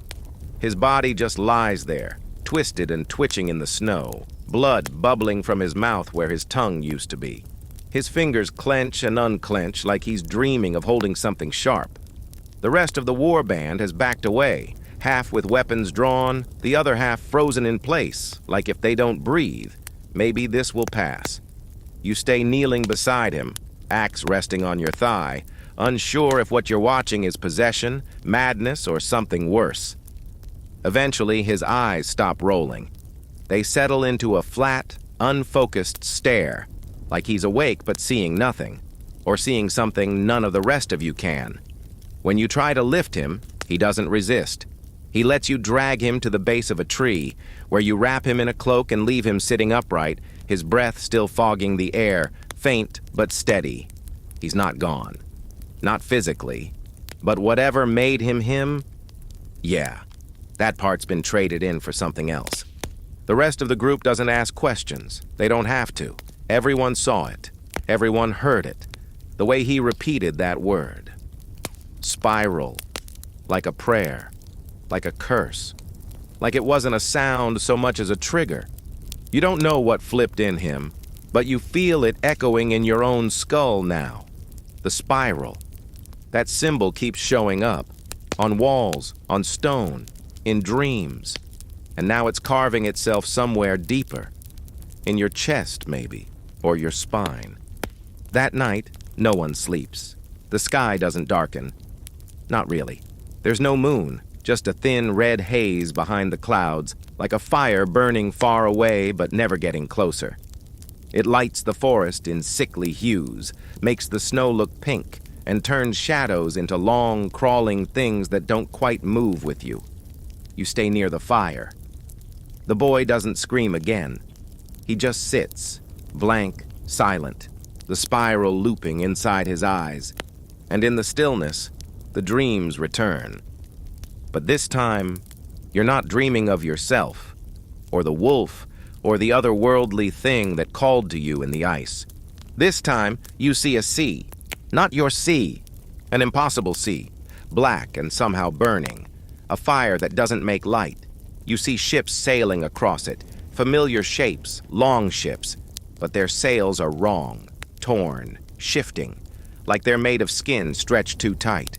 Figures stand on them, tall and thin, faceless, holding staffs tipped with bone. They point forward, always toward the horizon, where something massive waits just below the surface. It pulses, it breathes, and then it opens its eye. You wake up gasping, your throat dry, your chest slick with sweat despite the freezing air. Crooked nose is still gone. But now you understand why he went. Something called him, and now it's calling you. The next morning, the others don't speak. The boy is still sitting against the tree, blinking slowly, head tilted like he's listening to something deep underground. He hasn't moved, hasn't eaten, but he's breathing, sort of. The chieftain, bruised and bent but still alive, finally speaks up. "We don't leave him," he says, "but we don't carry him either. So you build a sled, a rough one, just logs lashed together with rope and strips of fur, and you tie him down gently, like strapping down a relic you don't want to look at too long. He doesn't fight, doesn't speak, and you keep moving. You travel west now, back inland, away from the coast, away from the spiral chamber, away from the blood-red cave and its voice that speaks like wet ash in your mind. But you know it's not about where you go anymore. It's about what's coming. On the third day, the storms start. Not snowstorms, not rain. Ash. Fine gray flakes that drift from a sky that offers no explanation. It smells like charcoal and old bones. You try to shield your mouth, but it clings to your skin, gets under your furs, settles in your hair. Some of the warriors start coughing. One begins to weep. Not loud, just a slow leak of tears that don't stop. He doesn't know why. No one does. You just march forward as the world dims around you. The trees thin, the sky lowers, and the boy finally speaks again. Just one word. North. No one argues. You turn your steps that way, not because he said it, but because you felt it too. Like the land itself shifted, nudged you slightly, whispered in your spine. This way. That night, you camp in a shallow ravine, using stone overhangs to shield yourselves from the ashfall. The boy stares up at the sky. You sit beside him, axe on your lap, pendants at your waist. 2 Mjolnirs now, both ice cold, both heavier than they should be. You hold one up to the firelight. There's something carved on the back you didn't notice before. A symbol, not a rune, a spiral. You don't tell anyone that. You just lie back and let the storm fall. The next day, you reach it, the clearing. A wide expanse of open ground ringed with dead trees and boulders carved with faces, ancient, weather-worn, eyes closed. Dozens of them, maybe more. Silent watchers, half buried in snow and ash. At the center of the field is a monolith, tall, jagged black stone rising at an unnatural angle, like it fell from the sky and stabbed the earth. And carved into its base, the spiral. This time, massive. As tall as a man, etched in deep gouges that shimmer faintly when the light hits them just right. The boy sits up on the sled, looks at you and smiles. It's not a comforting smile. It's knowing, welcoming, like he's been waiting to show you something. You step forward. As you approach the monolith, the temperature drops again, not just in your skin, but in your thoughts. Memories dull, names fade. You forget what day it is, what year. You only remember motion, rage fire, battle. The spiral pulses faintly. The pendant at your waist heats up, and for the first time, you feel something break inside you. Not snap, not shatter, open, like a door that's been locked for years, swinging inward. And from the darkness inside that door, something stirs and says your name. Your name echoes inside you like a war horn blasted from beneath the earth, louder than thought, deeper than bone. It's not the name you were born with, not the one you gave at the start of this nightmare. This name is older, thicker. It curls in your chest like smoke, like a song you forgot you once knew how to sing. You don't repeat it aloud, saying it might seal something, or summon something, or just remind the sky that you're still here. And that feels like a risky gamble right now. You stand in front of the monolith for what could be minutes or hours. Time has become more of a suggestion these days, shaky, unreliable, like a half-broken compass trying to point in too many directions. Behind you, the others form a rough semicircle, weapons down, but ready. No one's rushing in. No one's leaving. They're waiting to see what you do next. and frankly, so are you. The spiral at the base of the stone pulses again, just once, faint and slow. The same pattern as before. 1, 2, 3. The beat of a heart, or the rattle of a drum being played in a forgotten part of the world. Your fingers brush the pendant on your belt, the heavier one, the first one, the one you pulled from the monastery all those lifetimes ago. It's warm now, and it hums, not in sound, but sensation, like it's answering the pulse. You kneel in front of the spiral without quite deciding to. Your axe clatters to the ground beside you, heavy and sudden, but for once, it feels unnecessary, not useless, but not relevant. This moment isn't about violence, not yet. It's about recognition. Something wants you to remember. So you do, or at least you try. You reach forward and press your palm to the spiral. The stone burns cold. Your vision whites out instantly. When it returns, you're no longer kneeling in a snowy field surrounded by dead trees and frightened warriors. You're standing on an island of black glass, floating in a void. No sky, no stars, no sound, just space, endless and heavy. Above you, suspended in nothingness, is the spiral, massive now, rotating slowly, not carved, alive, breathing. And around it, faces, dozens, maybe hundreds, all different, yet all familiar. Men, women, children, warriors, all staring at you with glowing eyes and blank expressions. Not hostile, not friendly, just witnessing. Then the spiral speaks, not in words, but in knowledge. It pours into your skull like molten iron, searing and urgent. You stagger but don't fall. You see flashes, a man screaming on a mountaintop as fire pours from his eyes. A woman tearing open her own chest to release a red light that climbs the sky. A wolf made of smoke gnawing its own tail. A sea of berserkers, thousands strong, all kneeling before a throne made of bones arranged in a spiral. You see yourself over and over again, dying, returning, dying again, in different bodies, different ages, but always with the axe, always with the rage, always with the choice. You are not the first. You are the latest link in a chain forged long before the gods carved the world. And this spiral, it's not a symbol. It's a map, a path in, a path through.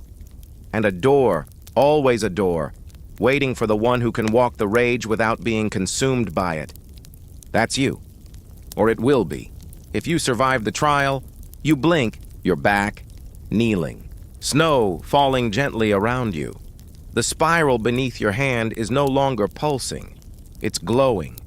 Your fingers are cracked and bleeding now, red sinking into the stone. You smell smoke, but there's no fire. Not yet. The others haven't moved. They're staring at you with a new kind of fear. Not the fear of battle, the fear of change. The boy on the sled is laughing again. But this time it sounds joyful, like someone recognizing a long-lost friend. Then the monolith splits. Not explodes, not crumbles, splits. A thin crack runs vertically from top to bottom and light seeps through, red-orange, like a forge deep underground. You rise slowly. Something inside you has shifted. The world feels thinner. Your breath feels warmer. And your skin itches, not from cold, but from pressure, like it wants to stretch, or break, or shed. Someone behind you whispers, "What did you do?" You don't answer, because you're not sure. You only know that it's not finished. Far from it. The spiral was just the first door, and now that you've touched it, more doors are opening. You feel them, like cracks forming in your thoughts, like dreams you didn't dream creeping into your memory. You can't explain it, but you know one thing with perfect absolute clarity. The rage is no longer something you call upon. It's something that walks beside you, patient, hungry, grinning. Later, as the group builds a crude shelter near the edge of the clearing, you sit with your back to the monolith, your eyes closed, listening. To the wind, to the breathing trees, to the faint drum beat under the ground. You realize something. This is the calm. You've had them before, short lulls between battle and blood, but this one's different. It's not peace. It's the spiral pulling breath before it speaks again, and whatever it says next, you're going to hear it, whether you want to or not. The quiet doesn't last. It never really does anymore. It just stretches thin like an old rope, pretending to hold until the tension finally snaps. You spend the next day circling the monolith, running your hand over its surface, feeling the vibration in your fingertips. The crack still glows faintly, not bright enough to light the clearing, but just enough to remind you it's alive. The others keep their distance. They don't say it, but it's clear. They're not sure if you're still entirely you. The boy's laughter has stopped.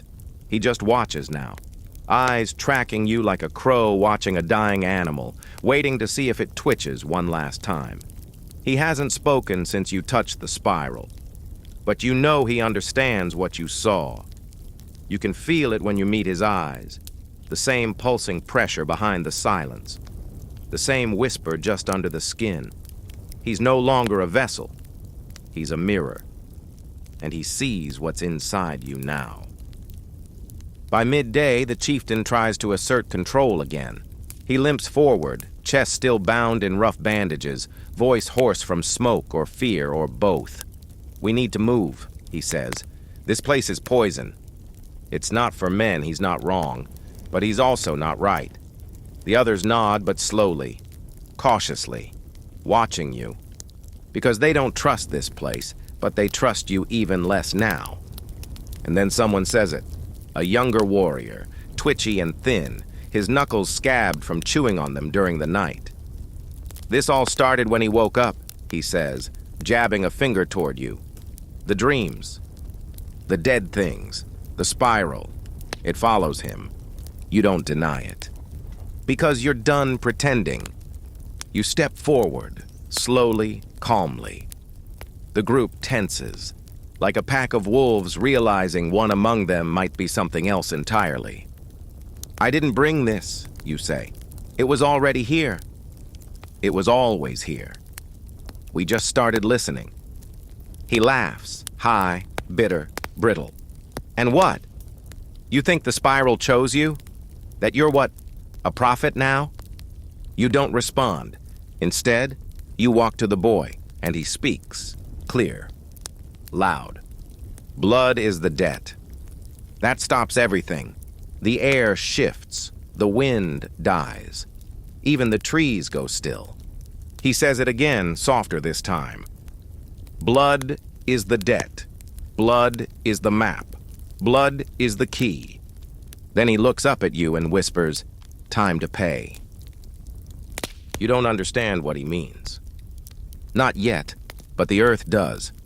The ground shakes beneath your feet. Small at first, a rumble that rattles the monolith and sends snow tumbling from the tree branches above. The others fall back, raising weapons, but you just stand there, watching, feeling. And then, from the forest to the west, they come. Figures, human-sized, human-shaped, but wrong. You've seen draugr before. Shambling corpses, bloated and snarling, too stubborn to stay buried. These aren't draugr. They're cleaner, leaner. Their flesh is pale, but intact. Their eyes glow faintly, not blue like the dead, but red, like coals still smoldering after the fire. And their mouths, stitched shut with dark thread, crusted with dried blood. They move as one, not jerky, not slow, efficient. They don't charge, they walk. And you realize with a sick twist in your gut, they're not attacking. They're coming to collect. The boy stands, suddenly strong on legs that should be weak. He steps toward them, arms slightly raised. Not in welcome, not in surrender. In ceremony. He turns to you and smiles again. It's your blood they want. And now you understand. The debt. The spiral gave you knowledge, power, rage, but nothing is free. You draw your axe. Not to fight, to choose. You step between the boy and the approaching figures. The others behind you shout your name, but it sounds distant, meaningless. The red-eyed things stop just a few paces away. You can feel heat coming off them, not warmth, furnace heat, painful, hungry. They raise their arms, and in their hands, blades, not of steel, of bone, blackened, burned, sharp enough to hum. You raise your axe. They tilt their heads in unison. A standoff, a trade, a test. You don't flinch, and then they charge. It's fast. You're faster. The rage explodes out of you like a thunderclap. Not blind, pure, focused. You sidestep the first, driving your axe upward into its ribs. There's no blood, just a hiss of steam, like cracking open a boiled thing. You swing again. Another falls. But they don't stop. They don't scream. They just take. One blade grazes your shoulder, hot agony like molten glass across your skin. You roar, not in pain, in welcome, because now the beast is loose, not uncontrolled, not maddened, directed. The others join in, too late, but they come. Axes clash with bone, screams fill the clearing, the monolith pulses behind you. The spiral lights again. 1, 2, 3. You lose track of the fight, of time, of names. There's only movement. Heat, steel, steam. When it ends, you're covered in ash and blood and sweat. Your axe is chipped. Your mouth tastes like copper. The red-eyed things lie in pieces around the stone, and the boy is gone. You search, but there's no sign of him. No trail, no blood. Just one small smear of a spiral drawn in ash, pressed into the side of the monolith. You stare at it, and this time you hear no voice. No whisper, just a heartbeat. Yours. Louder now, more insistent, like the spiral is inside you, waiting. Coiled, ready to open. You stay in the clearing longer than you should. The bodies of those red-eyed things, if they can even be called bodies, don't rot. They don't bleed or twitch or do anything the dead usually do. They just lay there in crumpled heaps, the seams of their stitched mouths still pulled tight, even in death. And they all face the monolith. Not the sky, not you. It. Like they were never here for you at all. Just the stone, the spiral, or whatever slithers underneath it all, waiting to be fed. The others sit around the perimeter, catching their breath in heavy, wheezing grunts. Some are wounded, bandaging gashes that still hiss with heat. A few are quiet, arms wrapped around their knees, eyes flicking from shadow to shadow like they expect another wave of those things to crawl out of the trees. They're not wrong to be paranoid. You feel it too. That itch in your skin, that static in the air. The rage inside you hasn't receded. It's simmering, controlled but present, like a fire inside a sealed forge, not asking for release, just ready. The chieftain is silent, leaning on a spear, his breathing shallow. He's not trying to lead anymore. The others don't look to him. They look to you. And they don't speak it. Not outright, but the message is there in every glance, every shift in posture, every lowered head. This is your story now.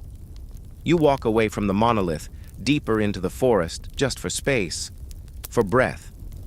You step over roots and through snow, mind blank and hands twitching.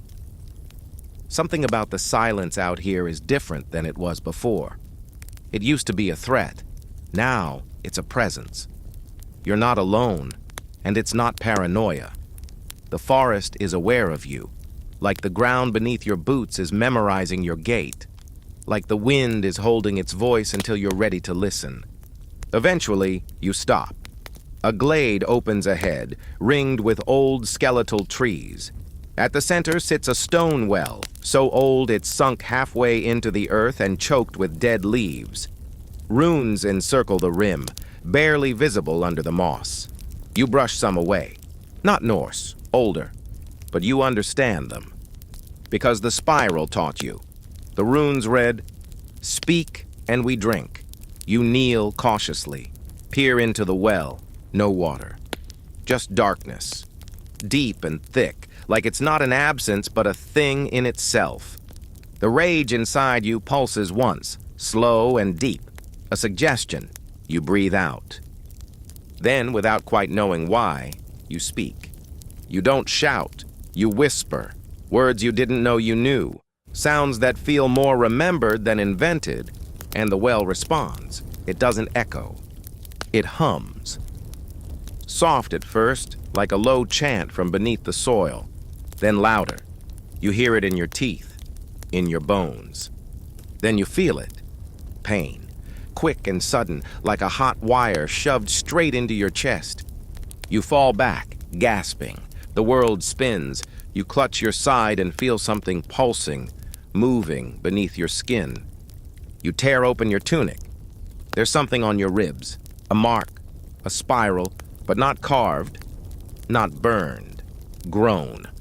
Raised like a scar that wasn't there before but has always been yours. You don't scream, because part of you expected this. Part of you wanted it. You walk back to the others slowly. They see the mark. No one asks questions. No one dares, because now they're sure. This isn't just about survival anymore. You are becoming something else. You sit at the edge of the firelight and stare up at the sky. It's still red, still cracked and strange, but different now. And you know why? You feel it, thrumming in your veins.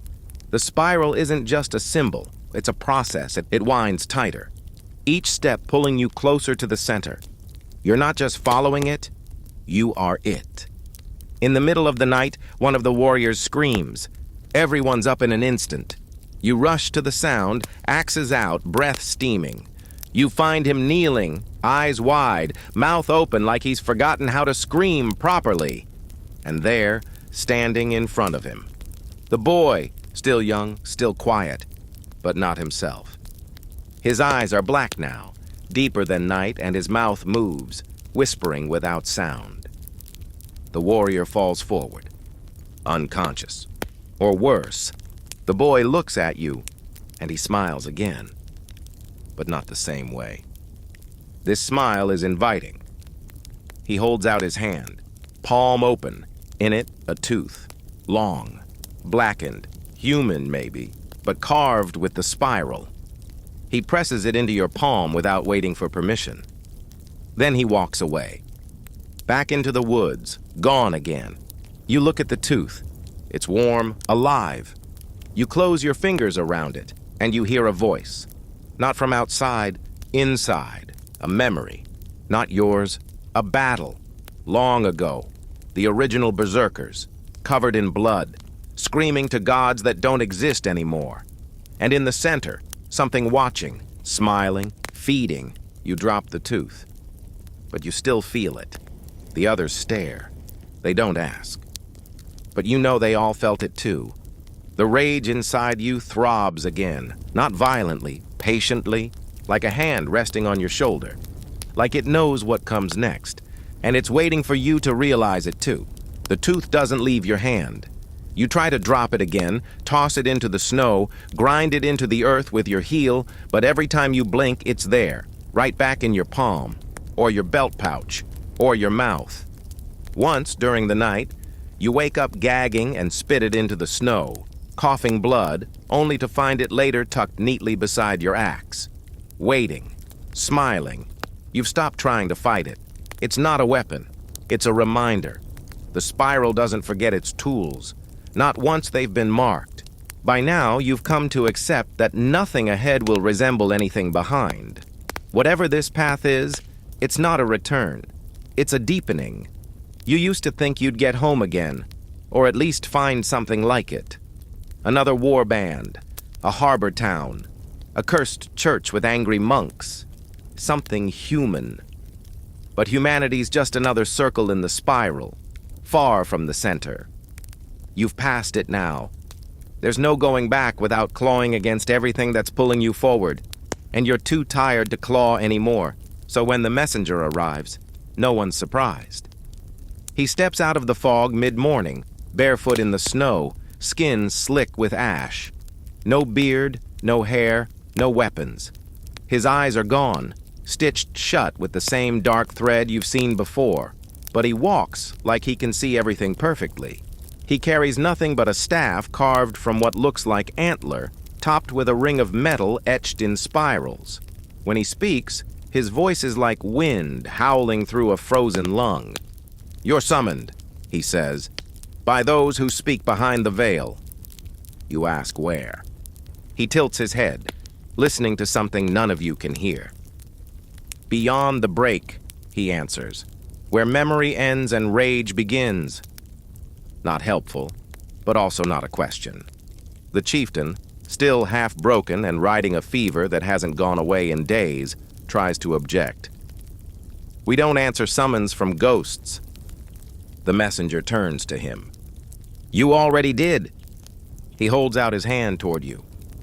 You walk with the tooth. You wear the mark. The gate is not opened twice. No one moves. So you do. You step forward, past your bandmates, past the fire, past the edge of the camp, and place your hand in his. His skin is cold. Not just cold, final, like something preserved in salt and myth. He doesn't grip your hand. He just holds it, and then begins to walk. You follow, and so do the others. Because what else are they going to do? Go back? Back to what? The trail winds through forest that shouldn't be here.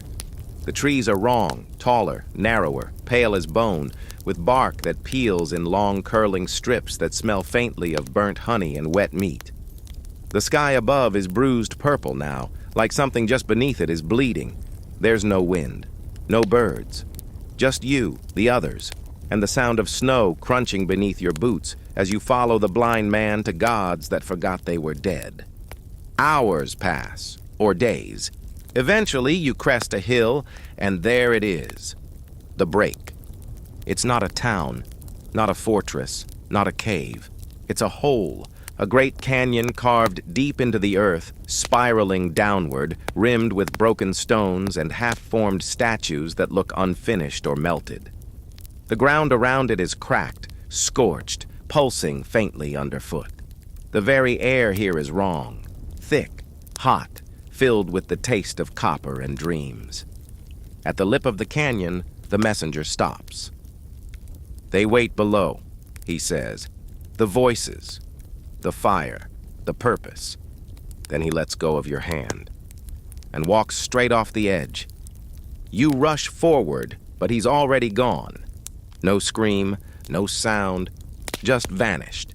You stare into the abyss. You expect to feel fear, but what you feel is familiarity. Like you've stood here before, many times, in many lives. The others gather around. Some are whispering prayers. Others just stand still, eyes wide, mouths dry. One of them asks, "What now?" You answer without thinking. We descend. You wrap your cloak tighter and begin walking along the edge, searching for a path. And you find it. A stair. Carved into the side of the canyon, worn smooth by time or ritual. You start down. The others follow. No one speaks. Each step echoes like a drumbeat. Each curve of the spiral path brings you deeper into the warmth. The taste of ash fills your mouth. Your skin begins to itch. Your thoughts come slower now, like wading through syrup. At some point you see marks on the wall, carvings, spirals, of course, but now they move, just slightly, twitching, like they're breathing. You don't blink. You just keep going. After hours, or maybe years, you reach the bottom. It opens into a wide chamber, walls curved and glowing faintly from within. At the center, a fire. But not flames. Rage, literal, living rage. Burning in a shape that shifts too fast for your mind to settle on. Man, beast, shadow, light, all at once. The others stop. You step forward. You feel your axe begin to heat. The spiral on your ribs burns, and the tooth in your pouch begins to whisper. The shape turns, not toward your body, toward your soul. and it speaks. You were forged to carry me. Your knees buckle, your heart thunders.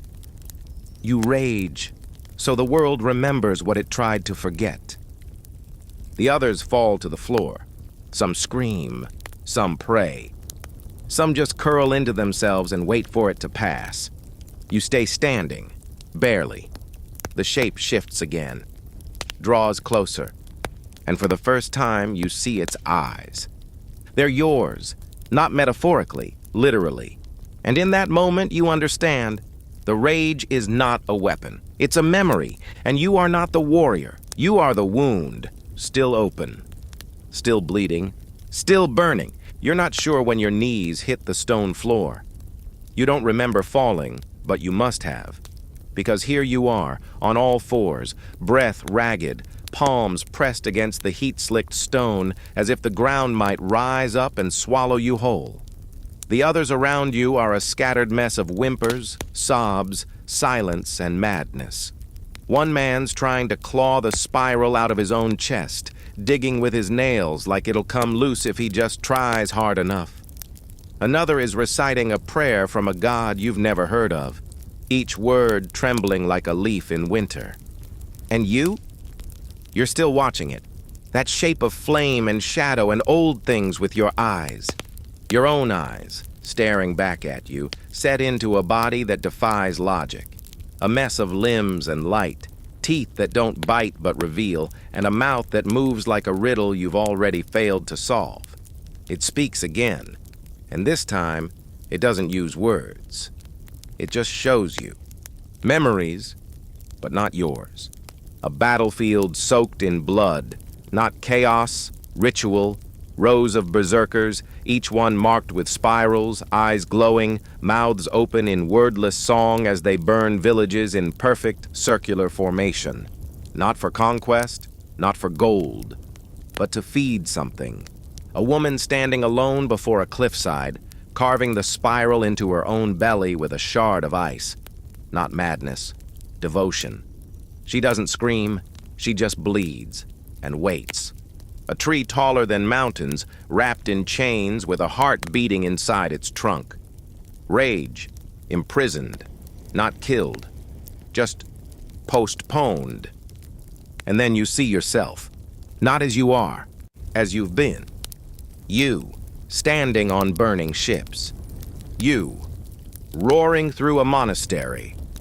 Eyes white, teeth red. You, kneeling before this very fire in this very chamber, again and again, in lives you don't remember but your bones do. The spiral, it seems, is not just a symbol, it's a loop. And you're caught in it. Always have been. The rage you feel? It's not yours. You're just the latest bearer, a borrowed vessel in a war older than time, carrying a torch that keeps relighting itself inside new flesh. And now, once again, the torch is burning. The fire creature steps closer. Its heat is unbearable now, even without touching you. The others behind you are sobbing, crawling away, clawing at their faces. One has curled into the fetal position and is murmuring to himself about his mother, the sea, and the wolves that came from the ash. But you hold your ground. Not because you're brave, because you're called. The spiral mark on your side pulses, once, twice, then a long third beat, the rhythm of all things now. You rise slowly, swaying, eyes locked to your reflection in flame. The shape regards you in silence. You know what it's waiting for. Consent. A berserker's fury is not just rage, it's invitation. And now, the rage wants to come home. You don't speak, you don't need to. You nod. The thing lunges, not violently, lovingly, like a parent embracing a child, like a god embracing its own echo. It doesn't strike or burn, it merges. A wave of heat, pressure, and memory slams into you, and suddenly you're no longer inside your body. You're through it. You feel yourself splitting into layers. Your flesh, your blood, your thoughts, your instincts, your rage, your violence, all peeled apart, rewound, and restitched into a new shape. Not stronger, not faster, just truer. And when you open your eyes, it's gone.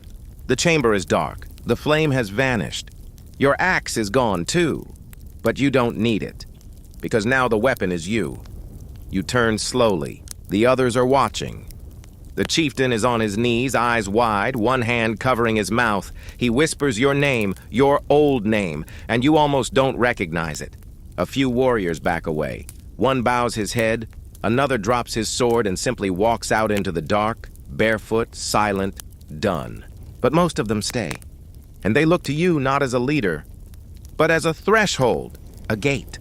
You're not one of them anymore. You're the thing they summon when the skies crack and the rivers boil. You're the last tool in the chest. The final song sung in battle, a living spiral. You lead them out of the canyon. The stairs no longer spiral down. They spiral outward, opening into a vast plain you swear wasn't there before. The sky overhead has turned violet, the clouds circling like a giant eye slowly opening.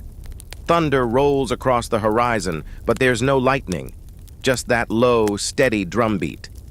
The tooth in your pouch? Gone, because now it's in your spine. You can feel it, fused to your bones, humming in sync with your pulse. Ahead on the plain is a camp, not a village, a gathering. Hundreds of figures, warriors, nomads, seers, monks, all marked by spirals. They're waiting, and when they see you, they rise. You approach slowly, your people behind you, smaller now than they've ever felt, and the crowd parts. At the center is a throne of horns and bone, and seated on it, a woman in a cloak of ash. She smiles. "You're late," she says. And for the first time since you woke up in this world, you laugh. The woman on the throne leans forward, resting her chin on her hand like she's studying a particularly interesting flame. Her cloak of ash shifts as she moves. Soft, delicate, but somehow heavier than stone. It whispers when she moves, like the last breath of the dead caught in folds of fabric. Her eyes meet yours, and there's no shock in them, no awe, no fear, just recognition. The kind of look someone gives to a returning traveler who's taken far too long to get back.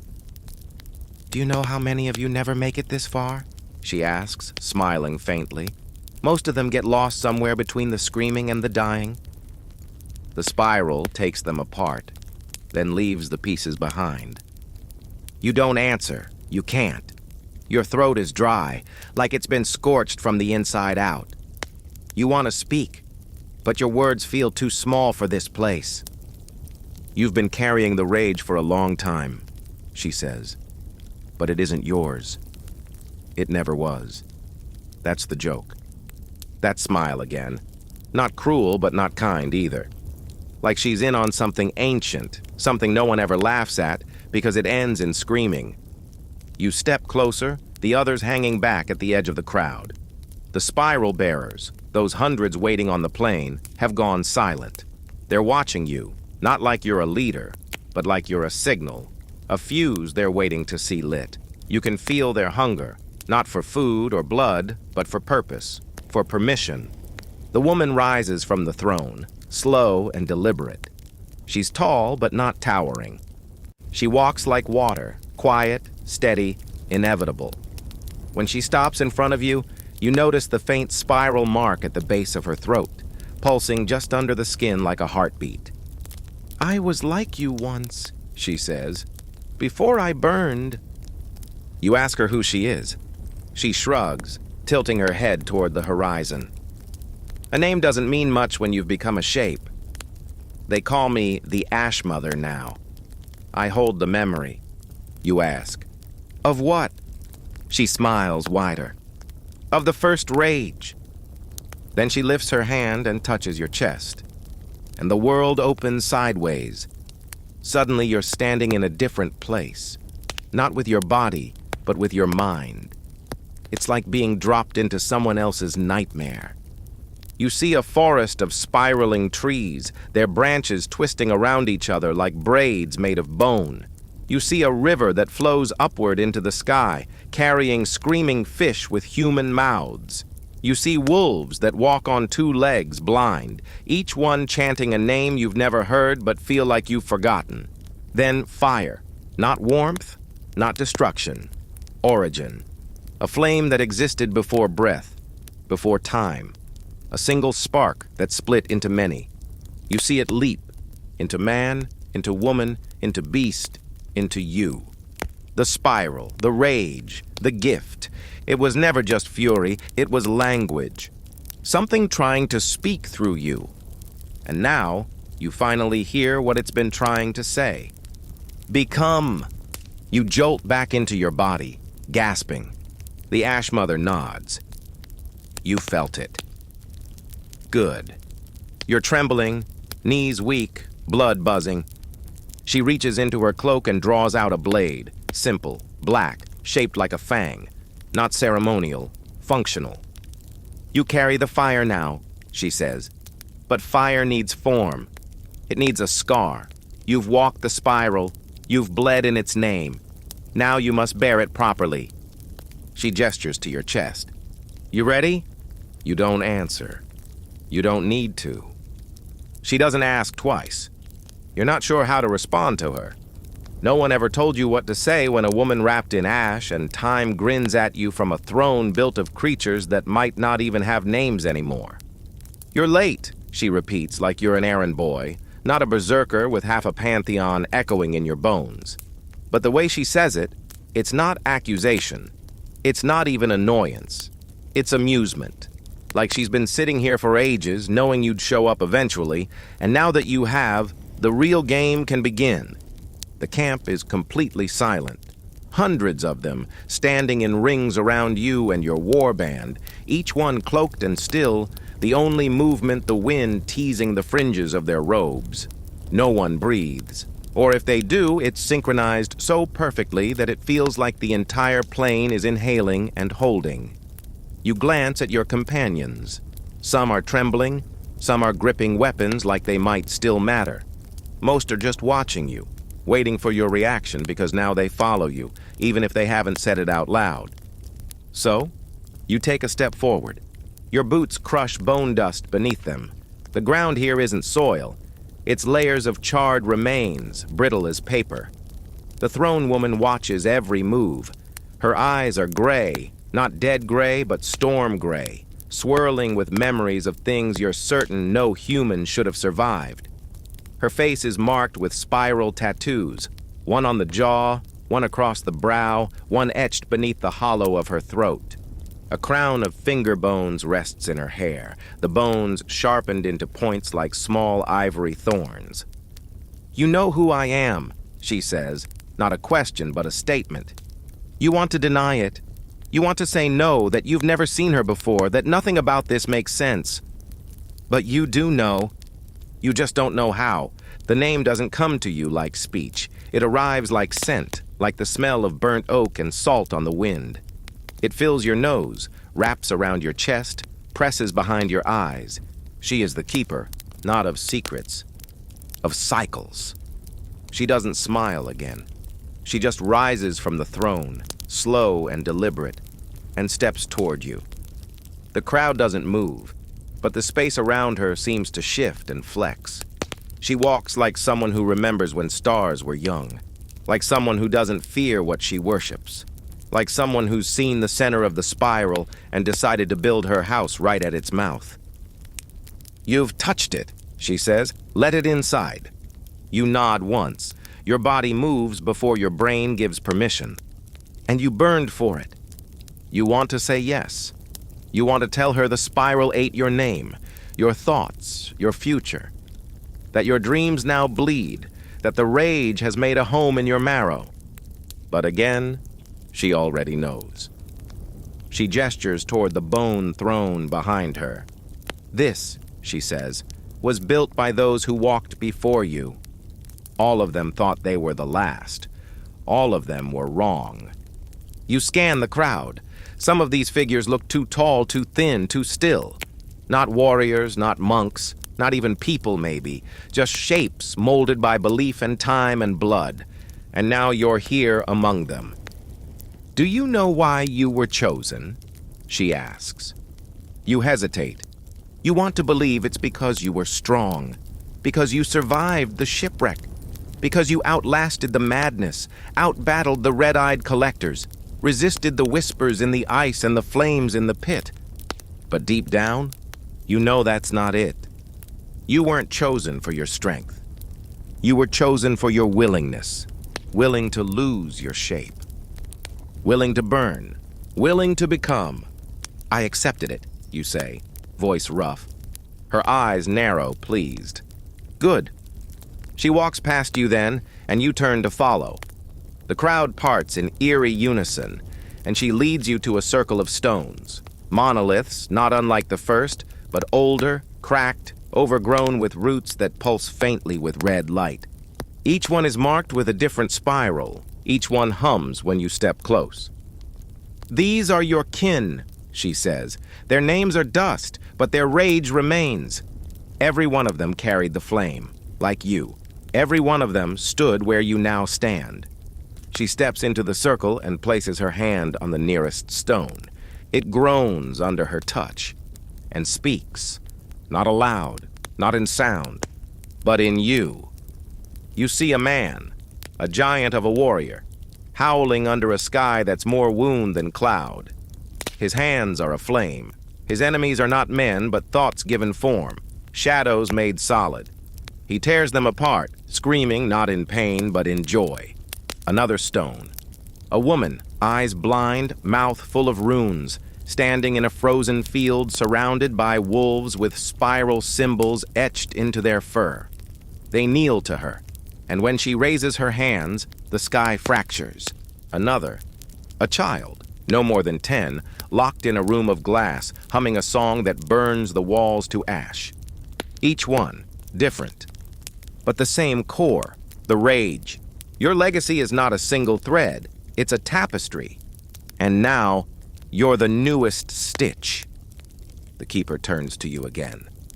You've seen the dream, you've answered the summons, but there is one trial left. You don't speak. What do you think happens when the spiral reaches its center? She asks. You don't know, but you can guess. Everything changes, you say. She nods. No, she corrects gently. Everything ends and starts again, because that's what spirals do. They tighten, they collapse, they rebirth. She raises her hand and draws a spiral in the air. It glows faintly. You will lead them, she says, and she gestures to the gathered mass behind you. Where? You ask. She smiles once more. To the center. You're not sure where the center is exactly. That's the thing about spirals. They go inward forever, and the moment you think you've arrived, there's another curve waiting. But the keeper doesn't explain. She just steps aside, leaving you alone in the stone circle, the spiral still glowing faintly in the air where her finger traced it. Around you, the others remain perfectly still, not watching, waiting for a sign, for a word, for a motion from you that tells them it's time to march into the next unknown. The bone throne creaks behind you in the wind, or maybe it's not the wind. Maybe it's remembering the weight of every other chosen one who sat there and wondering how long you'll last before you snap like the rest. You stare at it for a long moment. You don't sit, not yet.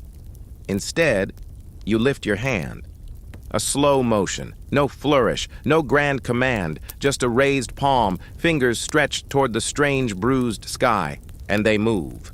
Hundreds of them at once, like a single creature breathing. A forest of figures stepping forward in perfect silence, blades drawn, cloaks fluttering. No one asks where you're going. No one asks why. That's not their role. That's yours now. And you're beginning to understand what that means. The keeper watches, arms crossed, her expression unreadable. You'll find the gate of ash, she says softly, beyond the weeping fields. You want to ask what the gate is, but you don't. That knowledge will come when the spiral wills it. Everything does now. You walk. The war band, your band now, moves in a loose formation around you, all hardened eyes and grim mouths. They look changed, not transformed like you, not marked or burning, but carried, lifted by whatever current flows beneath this world now. You don't need to speak. Your presence is enough. You lead them past the edge of the bone camp, down into a low ravine filled with strange roots that pulse faintly beneath your feet. They don't tangle. They guide, forming paths that split the snow into veins.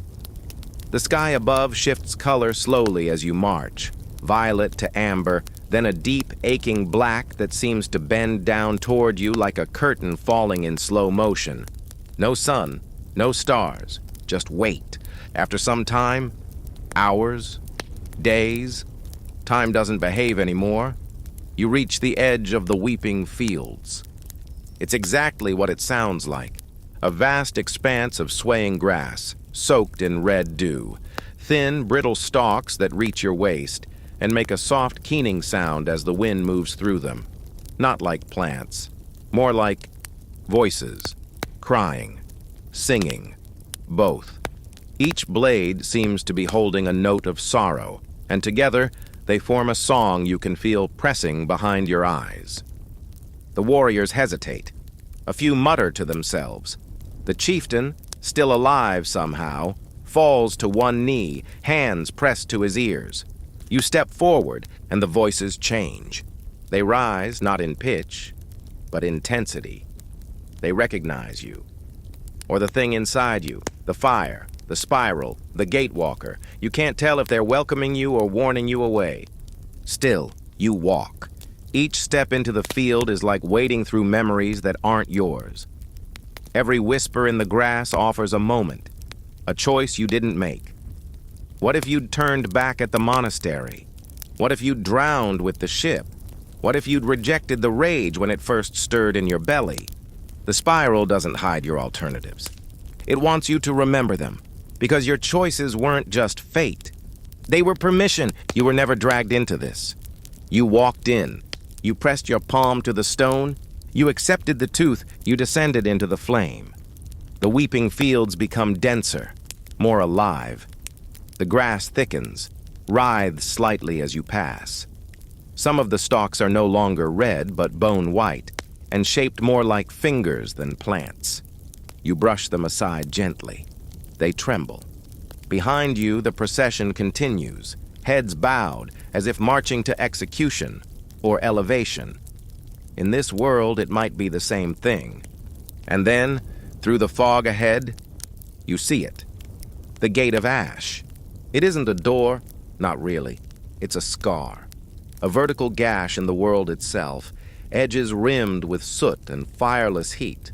Beyond it is only black. Not darkness, void, the kind of nothing that remembers when light was invented and found it unimpressive. The gate breathes, slowly, deliberately, and when it exhales, the weeping fields fall silent. Even the wind stops. You stand before it, unsure if you should speak, kneel, scream, or laugh. The spiral on your ribs throbs once, then again, then goes still. The gate is waiting. The others don't come closer. They form a loose circle around it, heads lowered. Some begin to chant. Not in unison, not in rhythm, but in waves. Each voice staggered, each language different, all aimed inward. You step forward, and the gate opens, not with a sound, with a feeling, like your bones unlocking, like your thoughts liquefying. Like your rage finally being given shape and instructions. You see through the gate, and what you see is not a place. It's a memory of the future, a battlefield, a burning sea, a tower made of howling. You see yourself, not victorious, not dying, breaking. And from the break, something new. You step across the threshold. Not alone. The rage walks with you. Not behind, through. You don't look back. The gate seals. The weeping fields weep again. And the spiral turns inward. You don't fall. You descend. Slowly, like being lowered by a memory instead of gravity. The gate of ash closes behind you without sound or motion, as if it had never been open at all. Already the weeping fields feel like a dream you half remember from a fever. It's just you now, and the spiral and the fire coiled behind your ribs, guiding your every step through a world that no longer pretends to follow rules. This place doesn't have rules, it has truths. The first truth: nothing here is alive, but everything is aware. The walls around you, if you can call them walls, shimmer with a texture somewhere between smoke and skin. They stretch into the void, folding inward, wrapping around the path you now walk, narrowing and widening in unpredictable pulses. You reach out once to touch them. The surface ripples beneath your fingers, whispering your name. Not your old one, the one your mother gave you, but the name the rage carved into your soul when you stepped into fire and called it home. You walk. There's no ground under your feet, but each step lands with weight, echoing with a dull, wet sound that seems to vanish behind you. You don't sweat. You don't blink. You remember, though, and that's all this place asks of you. Soon you reach the first echo. It rises from the dark like smoke becoming bone, half human, half story, a shape with your face but twisted by grief and fear. It bares its teeth and screams, but the sound doesn't leave its throat. Instead, it hurls the memory at you. You feel it before you understand it. Your brother, the one you left behind before the raid. He begged you not to go. You went anyway. You came back a monster. He didn't survive the winter. You stand still as the echo tries to tear into your chest. Not physically, but spiritually. Clawing at your guilt, your choices, your past. But you don't resist it, you welcome it. The rage inside you smiles as you reach out and place a hand on the echo's chest. It goes still. The memory turns cold. Not forgotten, not forgiven, just absorbed. You speak, voice steady. You made me. The echo nods once, then collapses into ash. You walk on. Second truth: the spiral remembers all your deaths. You pass a pillar carved with your own face, mouth open in a silent howl, eyes hollow. You remember that face. It was the one you wore the first time you died, in a raid gone sideways, ambushed in the woods, spear through the ribs. You bled into the snow and cursed the gods for not warning you. Now you know why they didn't, because they weren't gods. They were watchers. And rage was the only thing that bothered to intervene. You touch the pillar and it's cold. You keep going. The tunnel bends again. Though tunnel is generous. It's more like a vein, or a throat, or a memory of a cave dreaming it was a wound. The walls breathe. Your own breath sinks with them without effort. You come to the next chamber. Inside, there's a table. Wooden, out of place, familiar. Your grandmother's table, the one she served stew on every midwinter, the one you hid beneath during storms, the one you carved your first rune into with a nail. At the table sits your father. Not the real one, the idea of him. He looks up, half a smile on his face. You were always too soft, he says, and you feel it. That old shame, raw and hot in your throat. You thought you were over this. Thought the axe and the fire and the blood had burned that softness out of you. But it's still there. That's the third truth. Even the Berserker was once a child. You sit across from him. You don't argue. You just reach across the table and take his hand. He flinches, not because he's scared, but because he remembers what came next. He sees it now in your eyes. The spiral, the fire, the thing behind you that's wearing you like armor. He vanishes. The table burns. You stand. The tunnel narrows again, turning into a jagged staircase that spirals downward, impossibly long, each step engraved with a version of your name. Some are spelled wrong. Some are languages you've never learned. One is just a symbol, a hand holding fire, pierced by a spiral. You descend. The deeper you go, the louder the heartbeat. It's not yours, not anymore.